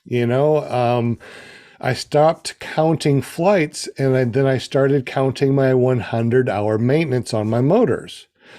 So I don't count flights anymore. I count 100-hour maintenances. Now, after my 6th one, I don't even count my maintenance anymore. I'm just like, okay, I fly paramotors. I do a lot of cross countries, but I have no idea my flights. I don't understand. I don't know my times. I couldn't tell you how many flights I've taken, how many foot drags I've done, or how many touch and goes. I have no clue, because every chance I get, every morning, every midday, every evening that's flyable, I go out there and fly. I know that there's been some weekends that I had to do a 25-hour maintenance, because over the weekend I did 25 hours. I look at my gas tanks that I have. I got 4 5-gallon tanks, and it's not uncommon for me to go through all of those 5-gallon tanks that I have in my garage over the course of a week. Wow, that's a lot of freaking flying. That's what I'm saying. It's well, like, yeah, you got you're on the trike though. You got what motor do you have? I got the Motor 185. Okay, well that's a lot of flying, man. It's a lot of flying, which is why I do a lot of maintenance. That's why, it's like, I don't mind pulling out a spark plug every 10 hours and throwing it away and putting in a new one. I don't mind popping off that head every 10 hours, scrubbing off the head and make sure that little port's clear, because that clogs up quickly. And that's the biggest thing that I've noticed. Every 10 hours, take off the head, scrub the head, clean out that exhaust port, and change out the spark plugs. No problems. Oh my God, no problems at all. And then when I do my 100-hour maintenance or my 200-hour maintenance, the insides are great. I mean, it's amazing what that does. And I always do 50 to 1 modal 710. I always use more oil than necessary, and that keeps my parts better. 200 hours on my head, you can't even tell it's 200 hours on the head. I've seen a lot of 200-hour heads and they're like warped, or there's a big divot, because it overheated, or the rings, are wore out. Man, 200-hour heads and the rings look like they're freaking brand new. My bearings and stuff look really good too. That's something that you all need to remember. At 100 hours, change out the bearings. This one person didn't change it out, didn't do their 100-hour maintenance, and at 114-ish hours, one of the bearings broke loose, bounced around, came up, hit the head and the top of the thing, just divoted it to hell, and had to replace pretty much everything. Had to replace the head, had to replace the piston head. The walls had to be redone. It was a disaster, and it was a $5 part. The bearings.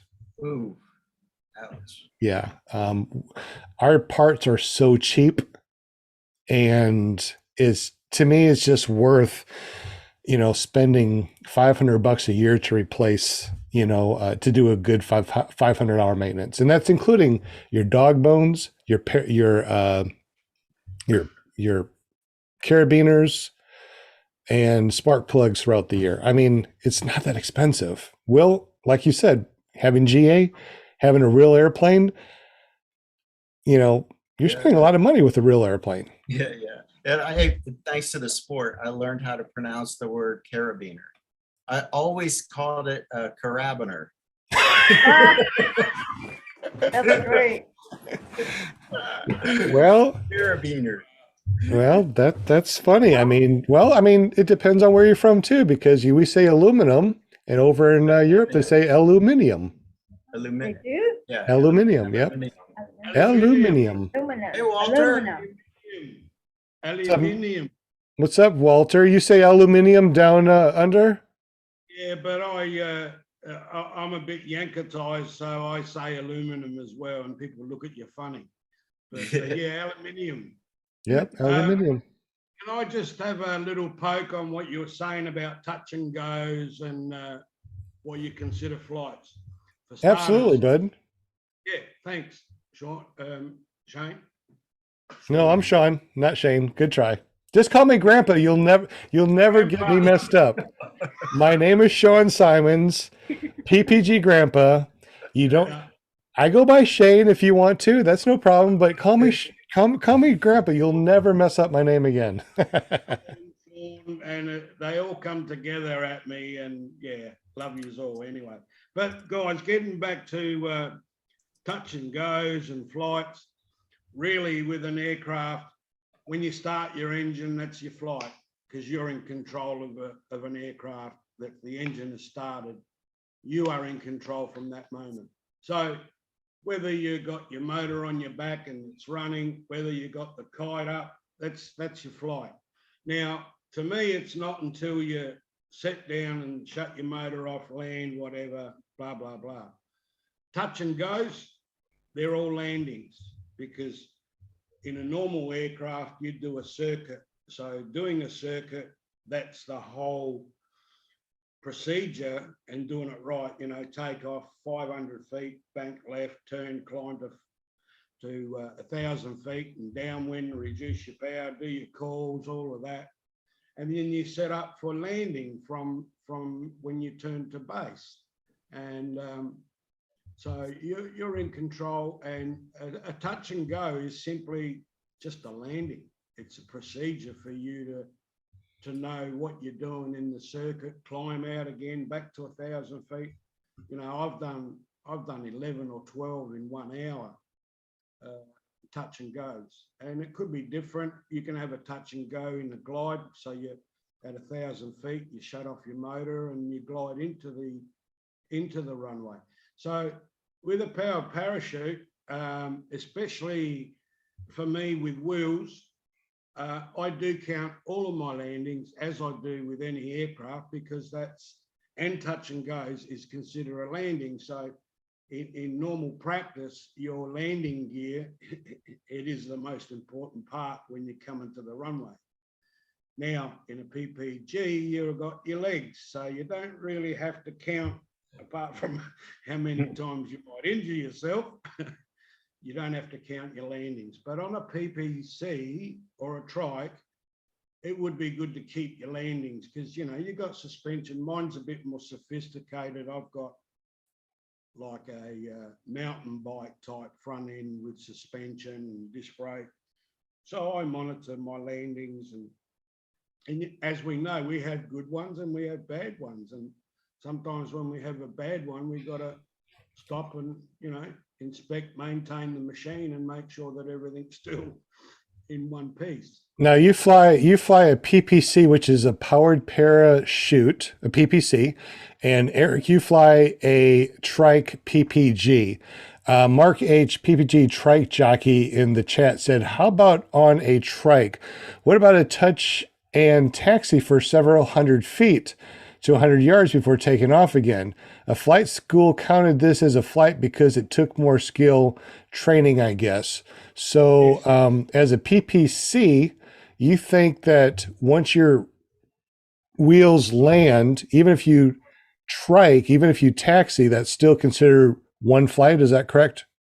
You're still in flight. Your chute's still up. Your chute's maintaining your direction, whatever. You're right? still in flight.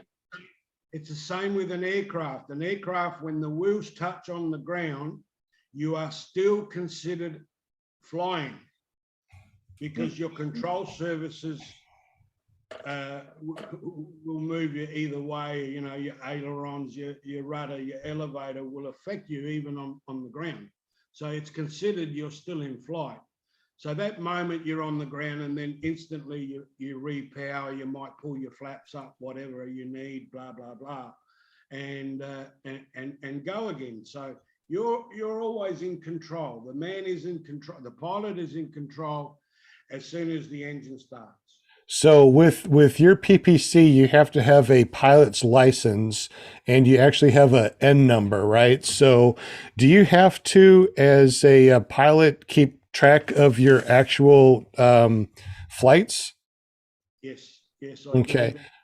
do. Eric? Even though I'm sorry guys, even though I'm a PPC, because of my weight of the machine, the size, everything else, I'm in another category, which is almost like sports aircraft. That's why my machine, full flight, full fuel, me in it, can get over 800 pounds. Okay, so that's a little bit different. We work under the FAR 103. It's a little bit different with ultralights. Eric, since you fly trike, what do you think? Is that considered a flight when your wheels go off the ground, you come back around and you taxi? Is that still one flight? Or do you think, or would you count that as a flight with a touch and go? So I'll be honest, I'm still stuck on the toad sucking thing. But I'll answer your question. So I think with the wing above you, until that wing falls, that wing is still flying. Now, back to Mark, that is incredible kiting skills. And on a trike, that is very difficult. And a lot of people can't do that. But that is awesome training that, you're getting by being able to do that. And I would not take that away from anybody. If you can kite that wing down a runway and take back off, that is awesome. I mean, I watched Jay do that, and she's very good at kiting the wing with the trike. And it is actually it's like watching an orchestra. I mean, it's that's talent. So would I consider that a flight or a touch and go being two flights? No, but that is talent. Now, the reason that they did that in training is because they can count that as another flight to get you through the program. So, and there's nothing wrong with that. Our instructor did that also on touch and goes, was considered one of our 25 flights. But more importantly, the kiting skills that you're getting by doing exactly what you're doing, for 100 yards, that's amazing. So that's awesome. Why you should log, which is why you should keep a good log of that, because that is good experience. Exactly. I guess the big thing is, what you do in school as far as when they do that touch and go for more than one flight, that's great for school.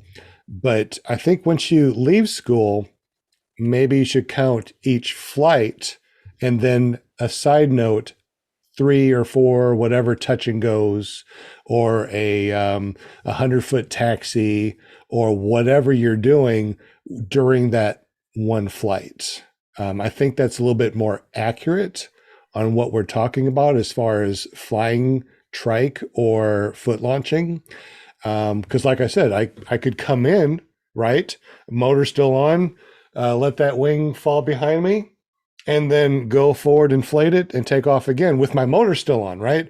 So my motor was still on for 2 different flights. Was that 2 different flights? Was that considered a touch and go? So did the wing touch the ground? And the wing touched the ground, but my motor was still on. Oh, yeah, so that's 2 flights. That's 2 flights because that wing lost lift. Yes, I agree. So wings that touch the ground, that's one flight. You can do taxis, you can do touch and goes, you can do foot drags, all sorts of cool things you can do during that one flight. But make note, on that one flight, I did 3 touch and goes. I did a 100-yard taxi. I stopped and kited the wing for 5 minutes because I had good laminar air. I landed on a telephone pole with one foot and stood there for a moment. I landed and I walked up a camper and then I took off again. I mean, you're still with that one flight. But once again, after your first year of flying paramotors, I don't think that you're counting flights anymore. You're probably counting hour maintenances, or how many XCs you've done, or something like that. Because flights, they don't seem to mean anything to me anymore because I can't keep track. It's just way too many. What do you guys think? I have not, since I left school, I'll be honest, I haven't kept track of my flights. I do have my hour meter on my machines. I do keep track of that. Mm-hmm. I don't keep track of my flights. Yeah. Oh, how do you know that someone's done 100 hours? He may have only done 10. You know, over here we have a logbook. So the flight, where you're going, where you taken off from, the time in up to tenths of a minute, so hour. So every 6 minutes is a tenth. And that. Oh yeah, our machines, we have a little meter that keeps track of how many reps and how long the machine's been on. So yeah, you could actually probably have it on a rack and let it run for 20 hours, and you can say, look, my motor's been on for 20 hours. I've been flying for 20 hours, you know. So No, but basically, if your engine's on, let's say you're at 80.6 hours. Okay, so I know the time of my flight started at 80.6. Now, if I land at 81.5, that ends up at what?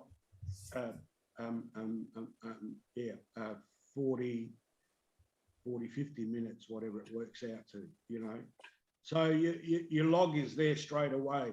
And then in the log, we have things like, yes, your landings, your touch and goes, and then there's remarks. So you can add things that you did. I might have done 3 touch and goes, 3 glide approaches, engine off, landing from 3,500 feet to a paddock, you know, all that sort of stuff. The touch and goes, that's right. The touch and goes are separate, right? yep. Yeah. Even in the log, and the landings are separate. Even like conditions, you know, in my remarks, I might put it, oh, you know, it was very warm and the atmospheric was, you know, 30.61 or, you know, whatever. I'm so glad we don't have to do logs PPG. I'm just saying. It's easy. You come down from your flight, you know, just like you might be having a cuppa or you know, a cold drink after, and you got your logbook and just fill it in. It only takes 2 seconds. And your memory's fresh. You know, if you're teaching, Sean, you can't do that because you got to go and talk to them or debrief. But you know, I'm glad. It is really a little debrief after your flight. And I'm glad that you did say that, though, because I do keep track of my hours from my hour meter that my motor is on. Yeah. Okay. Number one, when I get up to 5,000 feet and I turn off my motor, I don't know how long I'm gliding with my motor off. Okay. I let my engine warm up on my rack between 1 and 5 minutes, depending on the day and how cold it is. So I honestly don't know the exact hours I have flown, but I do know how long my motor's been on. And that's when Viterazzi says to do certain maintenance so things don't happen to my motor. Once again, for flights, I don't know about flights. I don't know how many miles I've gone. I do know when I need to maintenance my motor. I think that's the only reason why I care about hours on my motor is strictly to maintenance it. Wow, it's after 9 o'clock. We've been talking a lot. This was only supposed to be 1 hour. Look at us go. This is crazy. It's been fun. It's been really good. Wow. Once we start talking paramotors, it's like, I guess we can talk all night long. But anyway, I guess it is time to wrap this all up. Anybody have anything they want to say about flying? Anything that they're going to do? I know that this Christmas on the 25th is going to be a Saturday, and it's supposed to be 70 degrees over here. I think Friday's supposed to be 73. Christmas is supposed to be 70, and then I think it's supposed to be 70 on Sunday. I think it's all. Sean. I think it's all I flyable. feel bad for you, Sean. I'm not sure if it's all flyable because of the wind, but we'll find out.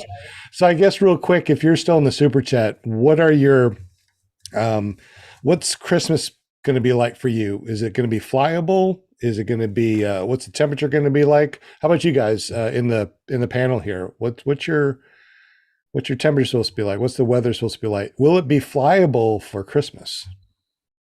think it's supposed to be It- warm and pliable. It will be flyable, and actually, we will be getting on a plane to go down to Florida where it's warm. I heard Jade told me about it. So yes, it's going to be flyable for us. Good That's answer. awesome. Good answer. Very good answer. No, it's going to be, I think Christmas Day, it's supposed to be rainy and it's going to be kind of windy. Like Friday, it's supposed to be kind of rainy. And when is Christmas? When is Christmas Day? Sunday? Saturday? Saturday.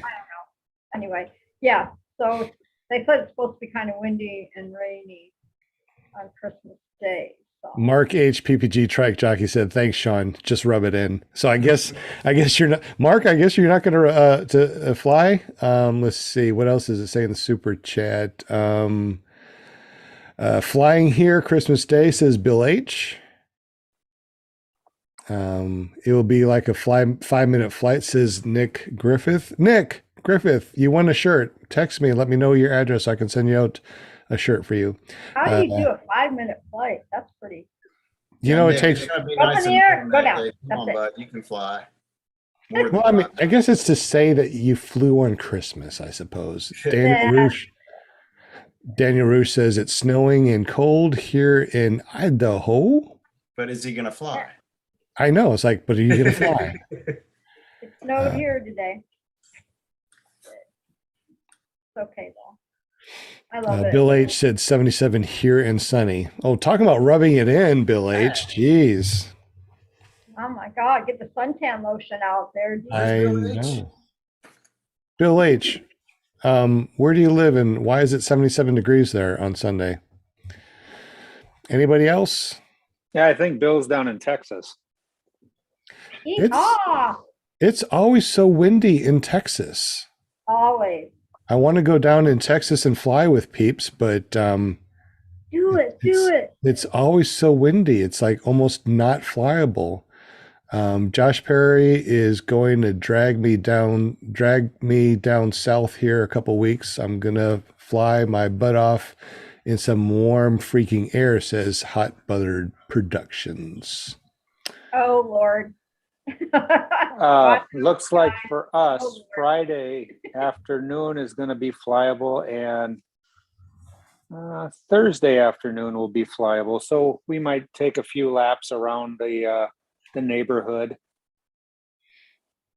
Oh, that's good. Yeah. What, about 5 minutes? Yeah, it's not long because at 22 degrees and 28 degrees. Oh, So By the time you guys count, though, for the very second you get out of the car or whatever, you start counting that as a flight because you guys are flying to get you. Yeah. Everything go on. I can just see it. yeah, we drive them out of the garage and right down to the lake, and we quickly set them up. We just, we were talking about touch and goes, so we get them into the air and then quickly settle them back down. So that's a flight. There you go. It's about a 30-second flight, but it's a flight, You're like, that's enough. Okay. Now go and No, have hot it's- chocolate. right? No, it's when you go up, every time you go up, something else is going on. Either you might have cold fingers, you might have the air going down your cuffs. Jade went up and she did a loop and her forehead was exposed. So it felt like pins and needles on her forehead. So you always forget that little to pull the headpiece down to protect that, or, to put it up over your nose and mouth. You just try to remember everything, but you always seem to forget something, and you got to come down. That gives me chills. I get cold just taking the freaking garbage out to my parking lot at my apartment over here. the only thing Linda, that if you want to know what it's like, just go 20 miles an hour in your car and hang your head out the window. Okay. I'll do that. Next time my son picks me up, I'll just stick my head out the window. There you And go. he does that periodically because he'll like throw the heat on the truck. And then I'd be Well. like, okay, I'm good now. Are you good? Okay. So they'll turn the heat off. And they'll mess with me and then they'll hit the button and the back window will go down, okay, Mom, are Right. you cooled off? You all right? You know, it's like, yeah, so. The only thing that gets cold on me when I fly is my hands. Other things get cold, but it doesn't bother me. But my hands is what bothers me. When they get cold, I'm done. So I've tried everything.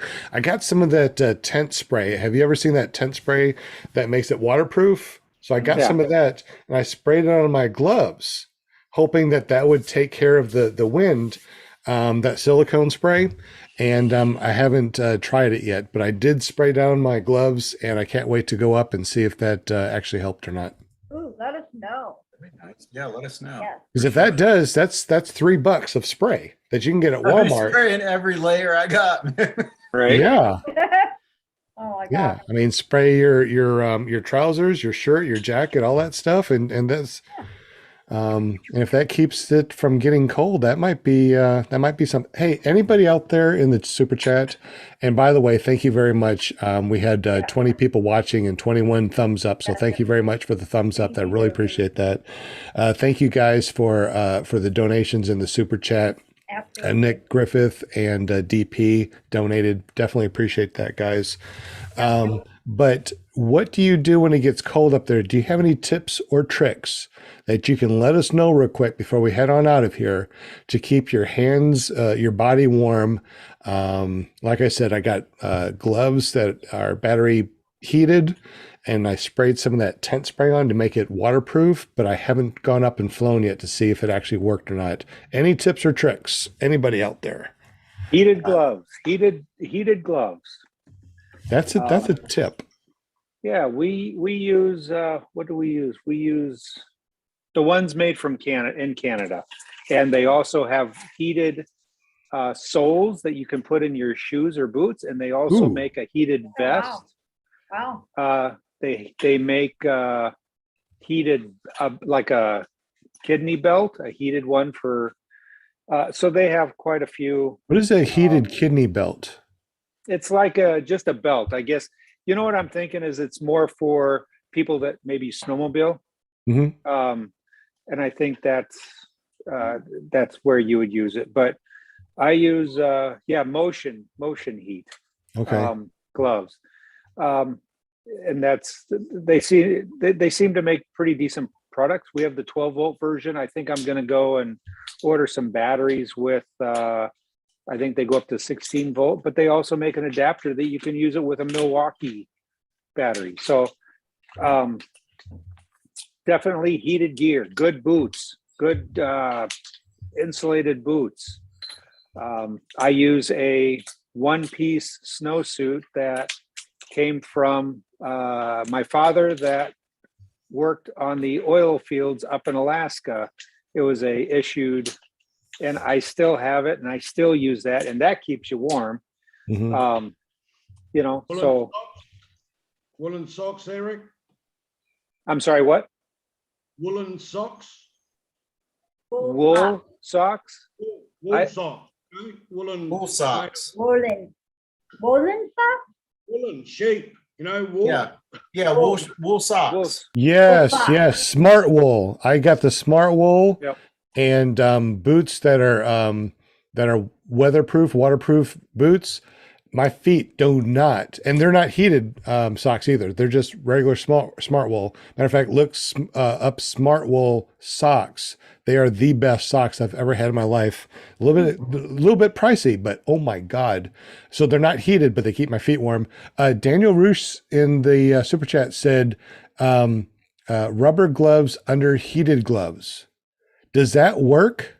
Because I've tried that before and my fingers froze. I wear my heated liners, and I throw on over them a Carhartt makes a glove that is a material. It's like a canvas, and that's what I wear over them to block the air, and that seems to retain the heat in.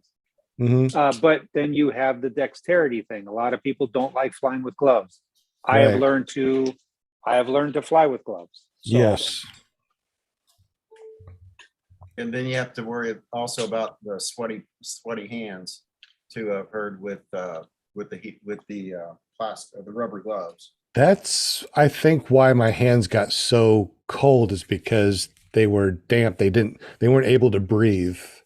I don't know, but they didn't work very well for me. I tried that one time and my hands were freezing. So there's my tip, a balaclava. A baklava. A baklava. Yeah, there's my baklava. Well, wait. And your aluminium. There's more. This was like, I don't know, 10 or $12. But then I sewed in a fabric face mask on the inside, you know, where it comes up over your nose. And because it's got that little metal clip, it can form a seal around your nose, you know, so air can't get down and behind it and under. You know, like just a regular face mask. Does that keep the air fogging up your goggles, or does that keep it from getting COVID at 10,000 feet? I have not once gotten COVID at 10,000 feet, so it might be onto something there, Eric. Well, anyways, this gives an extra little layer of warmth because my sinus, it just kills me, that cold air rushing up like that. And so that has solved that problem for me. And that's 40 degrees? Yeah, the frigid 40. When you put that on, is it kind of like eating Dairy Queen too fast and then you get an ice cream headache? Well, is that what that's like? It's kind of like that, but more intense. Will, do you wear some sort of goggles or glasses? And if you do, does that fog them up at all? It does. Yeah, it has not gotten rid of the fogging up of the glasses. I don't have so much of a problem with it when I'm in flight, but I had to pull down the mask and, you know, while I'm warming up and taking off and stuff. But in flight, I guess the glasses cool down. I don't know. It hasn't been as big of a problem in flight. Nick Griffiths said that it's balaclava. Baklava is a nice little thing to eat with your coffee, but balaclava. Balaclava. It's however you want to say it. I would rather have baklava, the Greek pastry. Balaclava. It's the name of my city. I live in Adelaide here. There you go. Yeah. I can't even say it now. Sean Navsgar says use snowboarding goggles. Yep, that's we have those. We use those too. Oh, there you go. What we've learned is you don't put them down or pull the balaclava up until you're ready to launch, and then the air going across your face mask and your goggles will keep it from fogging up. That's what we do. So right before we take it. Yeah, I wear glasses, but then I wear goggles over it. Okay, see, now that's interesting because I wear glasses too, and the goggles kind of I thought would interfere with that. The ski goggles. Yeah, you have to find big enough goggles. Hold on.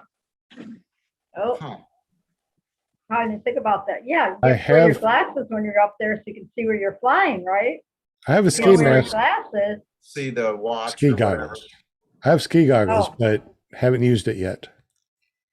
So these are what we have.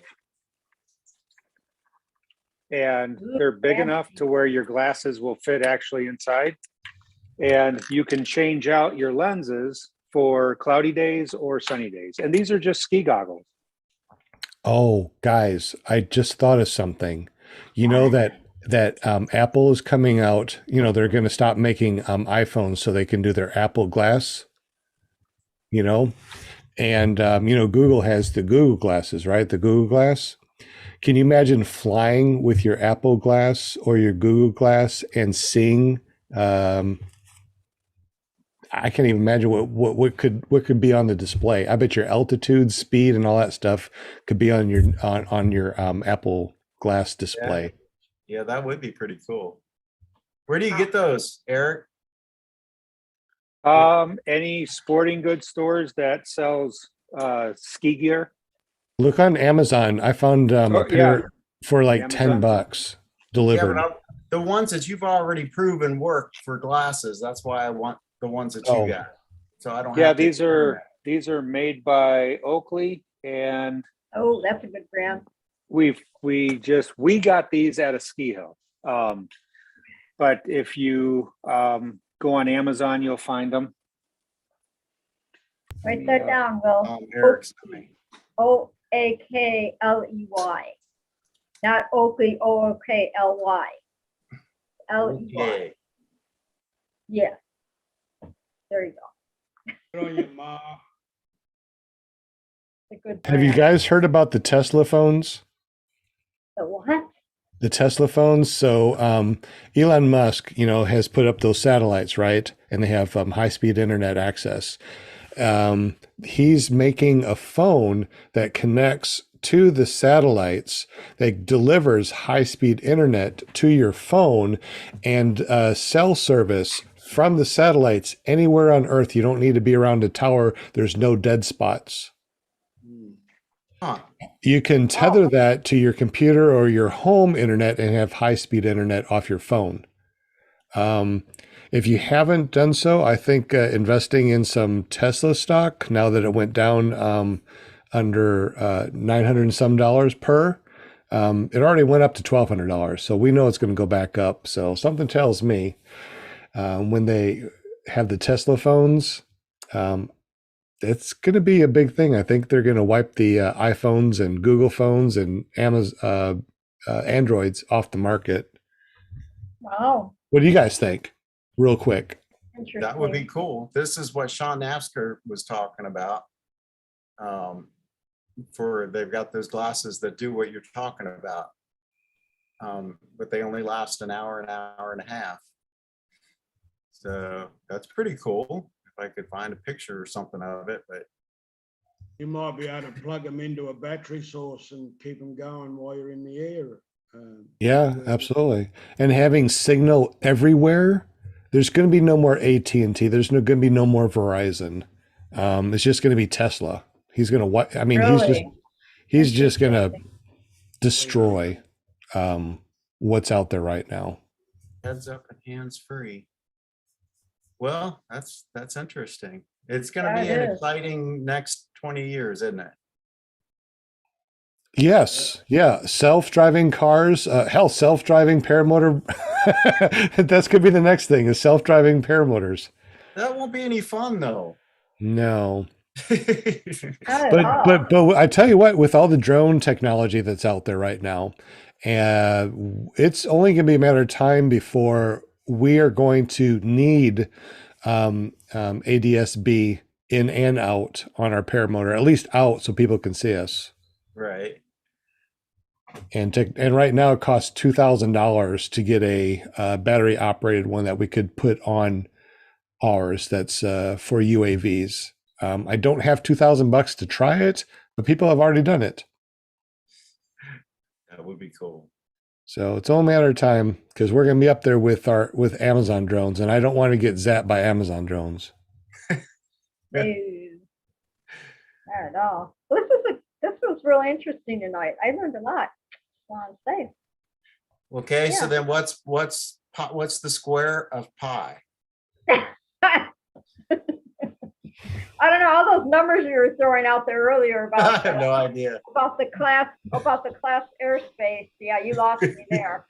But I was the sign language and everything, and I was like, oh, okay. Hey, guys, guys and girls, Linda, just want to add something that I've never seen anyone in America do, PPC guys or trike people. Yeah. Over here we do, in the touch and go, we keep the front wheel up. So it's like doing a wheelie.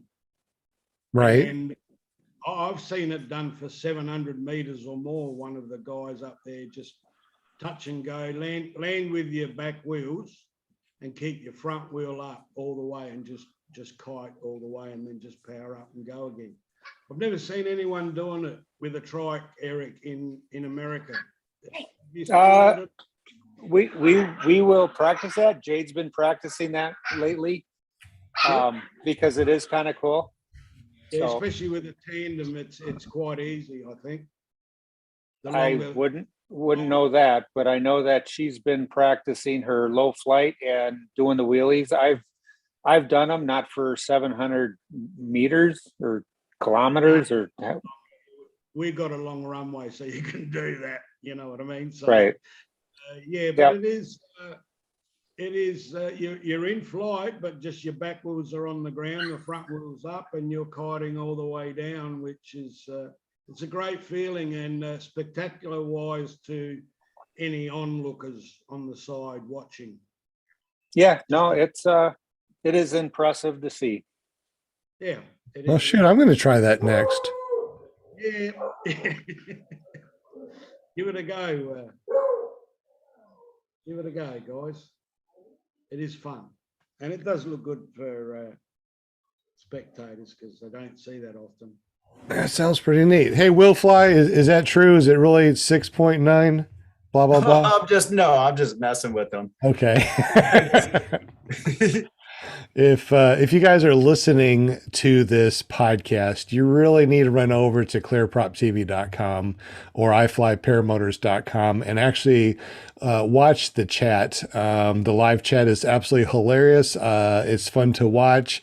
It's fun to be a part of. So if you ever get the chance to actually, watch the live show and see the super chat, it's really fun. I think it's just as fun being in the super chat as it is listening to us or be part of the panel. What do you guys think? Yep. Oh, absolutely. You see me at every show. I jump in there and hang with everybody, and yeah, it's fun. I love it. I love tonight. I love being with you guys and everything, and yeah. And then during the week, I love to support the shows. Just be there in the chat and say hi to everybody, and that's what we do. Cool. Absolutely. Well, Yeah. this has gone on a lot longer than I was expecting. Yeah. Seriously, because it's just a few days before Christmas. I thought, let's just do a quick 1 hour, Yeah. get out of here, get back with the families. But here it is rolling up on 10 o'clock already. Holy smokes. I love doing this. I love talking about paramotors, and I could probably talk all day. But I know that you guys have family and friends and just, want to just kick back and relax and not be on a podcast or not be talking in the super chat. What do you guys think in the super chat? Do you like when this thing rolls more than an hour, or do you want this to be an hour podcast? So let's go ahead and wrap this all up. My name is Sean Symons, Ppg Grandpa. You can find me at ppggrandpa.com or iFlyParamotors.com. You can find us every Monday night at 7 p.m. Central, 8 p.m. Eastern on ClearPropTV.com. Find us anytime audio-wise on paratalk.org or search for PPG Grandpa's Paramotor Podcast. On Tuesday night, I'll let Eric Lear, why did I say J? Eric Lear talk about his podcast on Tuesday night. Go ahead. Yeah, my name is Eric Lear. You can find me at ppglear.com on Tuesday nights with Shane, Will, and Mark. And we're trying to kind of gear this towards more of an educational podcast for new pilots. Also, you can see Flying Flamingo Jade on her show on Wednesdays. Girls Just Want to Fly. You can find her at Flying Flamingo Jade or paramotorgirl.com. Awesome. And also Paramount USA has a son that does a podcast. Linda Anderson, tell us a little bit about that. Oh my gosh. I love being on the show. I love being on the podcast here. It's like I said, if you guys want to hook up with me and want to get on our show on Monday night, just go to ParamountUSA.com and just message me, or you can just private message me or whatever and just say, hey, I want to be on your show, and we'll get it all squared away. Otherwise, on Thursday nights, you can find me on paraglidingtalk.com with your host, Robert Michael. And he always has awesome guests and talk about paragliding, paramotoring, whatever goes. And I just tell everybody, come on, hang out with us, hang in the chat. It's a lot of fun. And I just messaged Robert, and there is going to be a show on Thursday night. So y'all got to come out and hang out with us. Awesome. Out there. Awesome. Thank you so much. Will Fly, you got a YouTube channel that's blown up, and thousands people watch each and every one of your videos. They're done so well. Tell us a little bit about your channel and how to get to it. All right. It's you can find me on youtube.com/willfly or willflyppg.com. Just a collection of silly videos about my flying paramotors and adventures. And the last one was really cool because everybody here in the local group got to participate and give some good tips on paramotoring. It was a lot of fun to make. And this is the last full moon of the year. I can't think of a better place than to spend it right here with you guys. Aw, because we're all werewolves? Yeah. That's why you got to wrap this up early, right?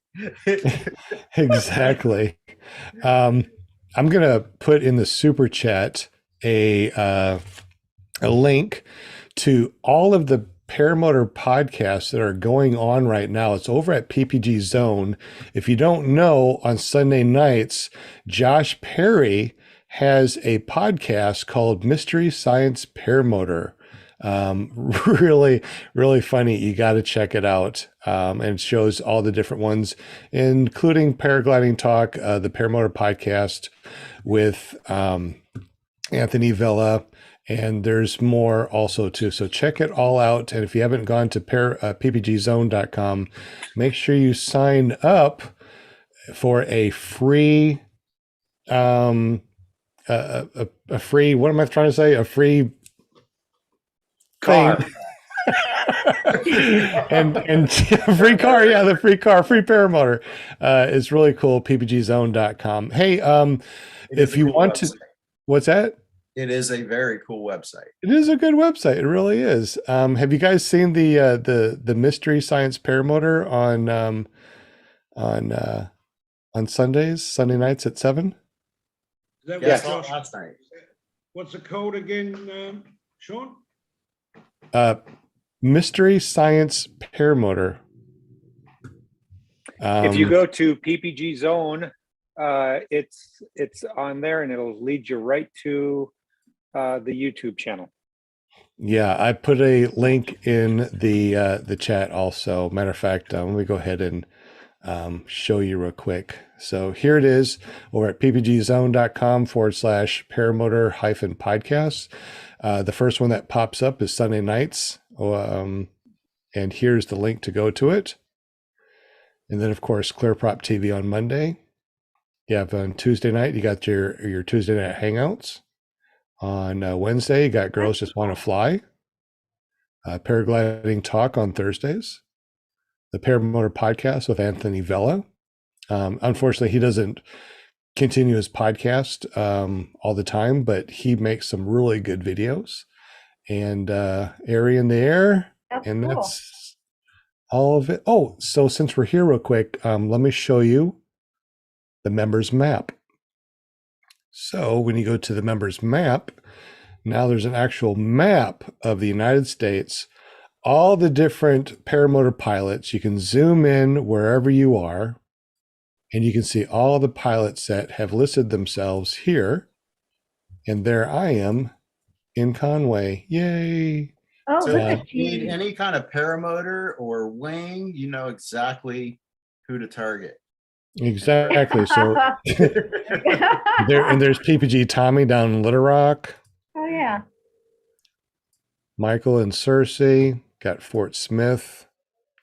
So yeah, anybody that you want to check out, yeah, check it out. It's really cool. ppgzone.com, definitely a place to go if you like to paramotor or want to get into paramotoring or try to find the pilots around you. Very cool. PPC Heavy Wally. Well, what's that about? That's a little bit different. PPC heavy, you know, like heavy aircrafts in the air. So I just put myself in that category. Okay, Heavy Wally. All right. Anybody else have anything to say before we head on out? Any words of wisdom or anything that we want to talk about before we close out the show? Yeah, I just want to say thanks for everybody listening. Also, that PPG Zone is a good place for new pilots if you want to connect with pilots around your area to ask questions, Yep. or to get advice about instructors or schools in the area. You can go on there and talk to a lot of people. As I tell everybody, go meet with a couple of schools and find the one that you really mesh with, and that's the one that you're going to want to pick. And the good thing about the schools is you're going to make a commitment in the school, but you're also going to make a lot of friendships, because it's not just you they're teaching a lot of other students, and you might have a little private fly-in with just the students from that school. So, and just have fun. That's what it's all about, having fun. Exactly. And of course, if you're in the Arkansas area, Central Arkansas, and you do want to learn to fly, I do have a school, and you guys are more than welcome to give me a chat. You can find me on the PPG Zone under Paramotor Arkansas. Holy smokes, I got 5 stars. That's awesome. And there's all the information. You can get up with me. There's my phone number and my email address and where I'm located. Anyway, I had a really good time with you guys. I cannot believe that Christmas is right around the corner. I heard that Santa Claus has given up his sleigh and reindeer and now flying tandem paramotors. Oh, Smart there you Santa. go. Yep. A little bit more slow, but it's more fun. He'll be here in Australia first before you guys, so I'll let you know, okay? Absolutely. Okay. He'll Yeah, probably have to. I'd like to wish you, Sean, and the team and everyone in the chat a big happy Christmas, Merry Christmas, whatever you want to say. Let's hope, and New Year coming, let's hope it's all going to be better for us. And have a good one. Cheers. Yep. Merry Christmas. Merry Christmas. And the next, I 2022, unbelievable. It's coming up so quickly. We still got 17 people watching. Guys, do you have nothing better to do than to listen to Paramotor podcasts? I love it. And the chat is just going really crazy too. Let me go ahead and say hi to some people in here, and hopefully I can Cool. and say, hopefully I said hi to everybody. Let's see, Sean NASCAR, Wiggy Wing. Am I saying that right? Hot Buttered Production, Tony Marzano, Nick Griffith. Man, you guys are just talking and talking and talking. Slow Days. Oh, Slow Days is in the house. What's up? Hey. PPG, the other Nick. Mark H, PPG Trike Jockey. Eric Lear. Who's that guy? He sounds familiar, but I don't know. I know. Gosh. Randy Milstead. Nice. Deweese's better half. I think that's the way it goes. Let's see. Did I miss anybody else? There's so many people in the chat. I hope I got everybody. I hope I said hello to everybody. If I didn't, Paramotor Girls in the house. Woohoo! Yay. So I think I got everybody. If I didn't, I am so sorry. You guys have a wonderful evening. Everyone that's in the chat, thank you so much. You guys that are here and have chatted with me, thank you so much for hanging out with me. I know that there's so many other things you could do, but you're here. Here's our new T-shirt from our store. I don't fly. I dangle from strings. String Life. This is from Michael. Michael decided that this would be a fun T-shirt, so we designed it and put it on the store. If you guys have any designs or any wording, some really good wording for T-shirts, let me know. Email them to ppggrandpa@gmail.com. Put them over here in the super chat and let me know, and we will make your very own T-shirts available in our merch store. The merch store is over at iloveppg.com. Right on. Anything else, guys, before we head on out? How do I send Robert the link so he can watch the show tonight? I mean, because after I always forget.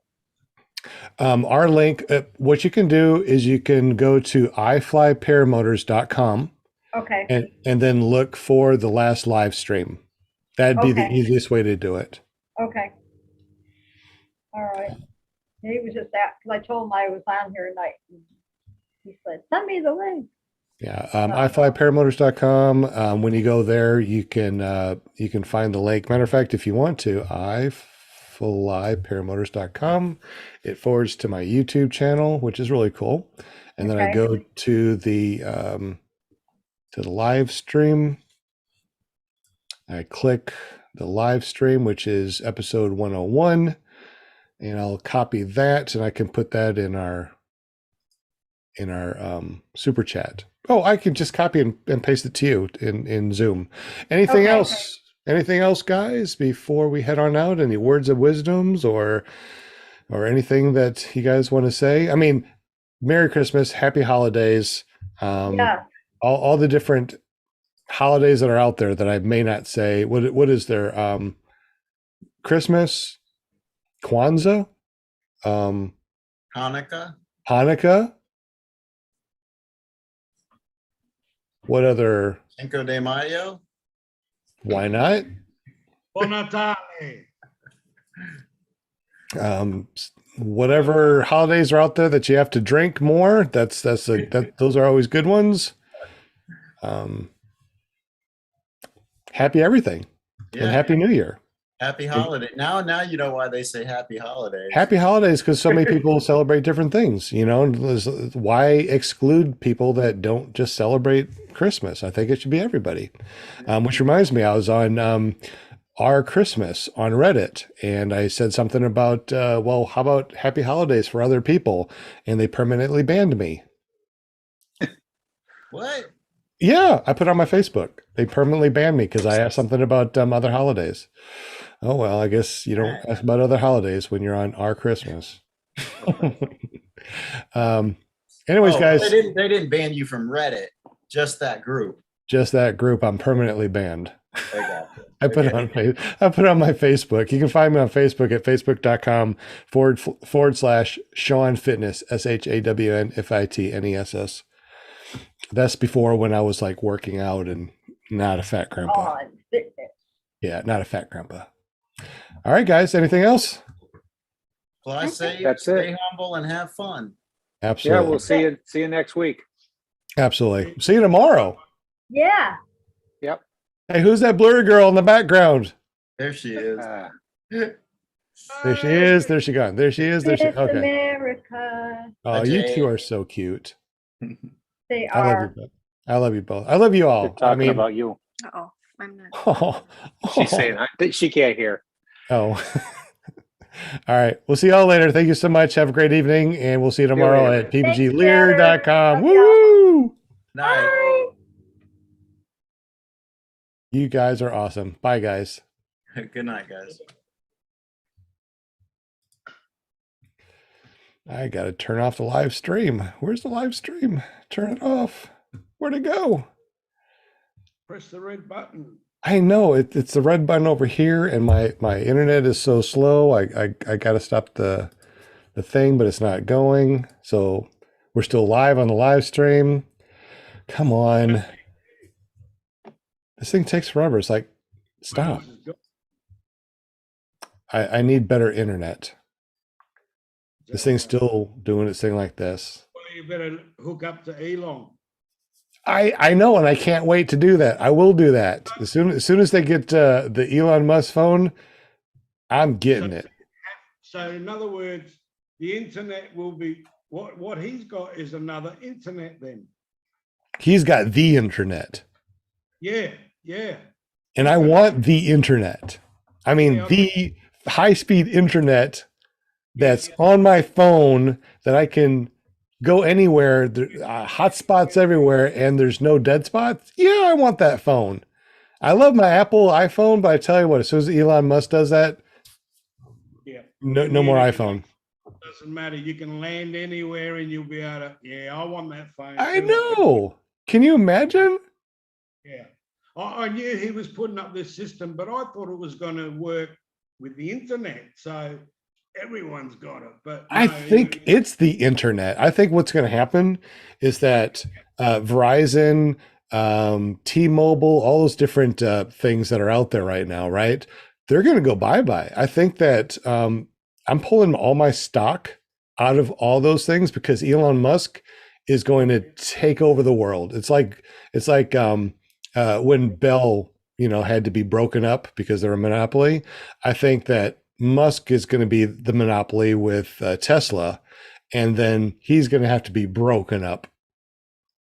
Oh, well, he's into that many other things. It's, he's got that tunneling business and, what was something else? He's into everything, man.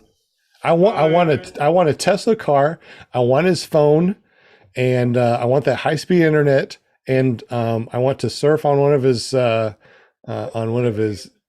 Tell me for real, I mean, because I've never seen a Tesla, you've probably been in one, whatever, but as far as the car goes and finish like a GM or a Ford,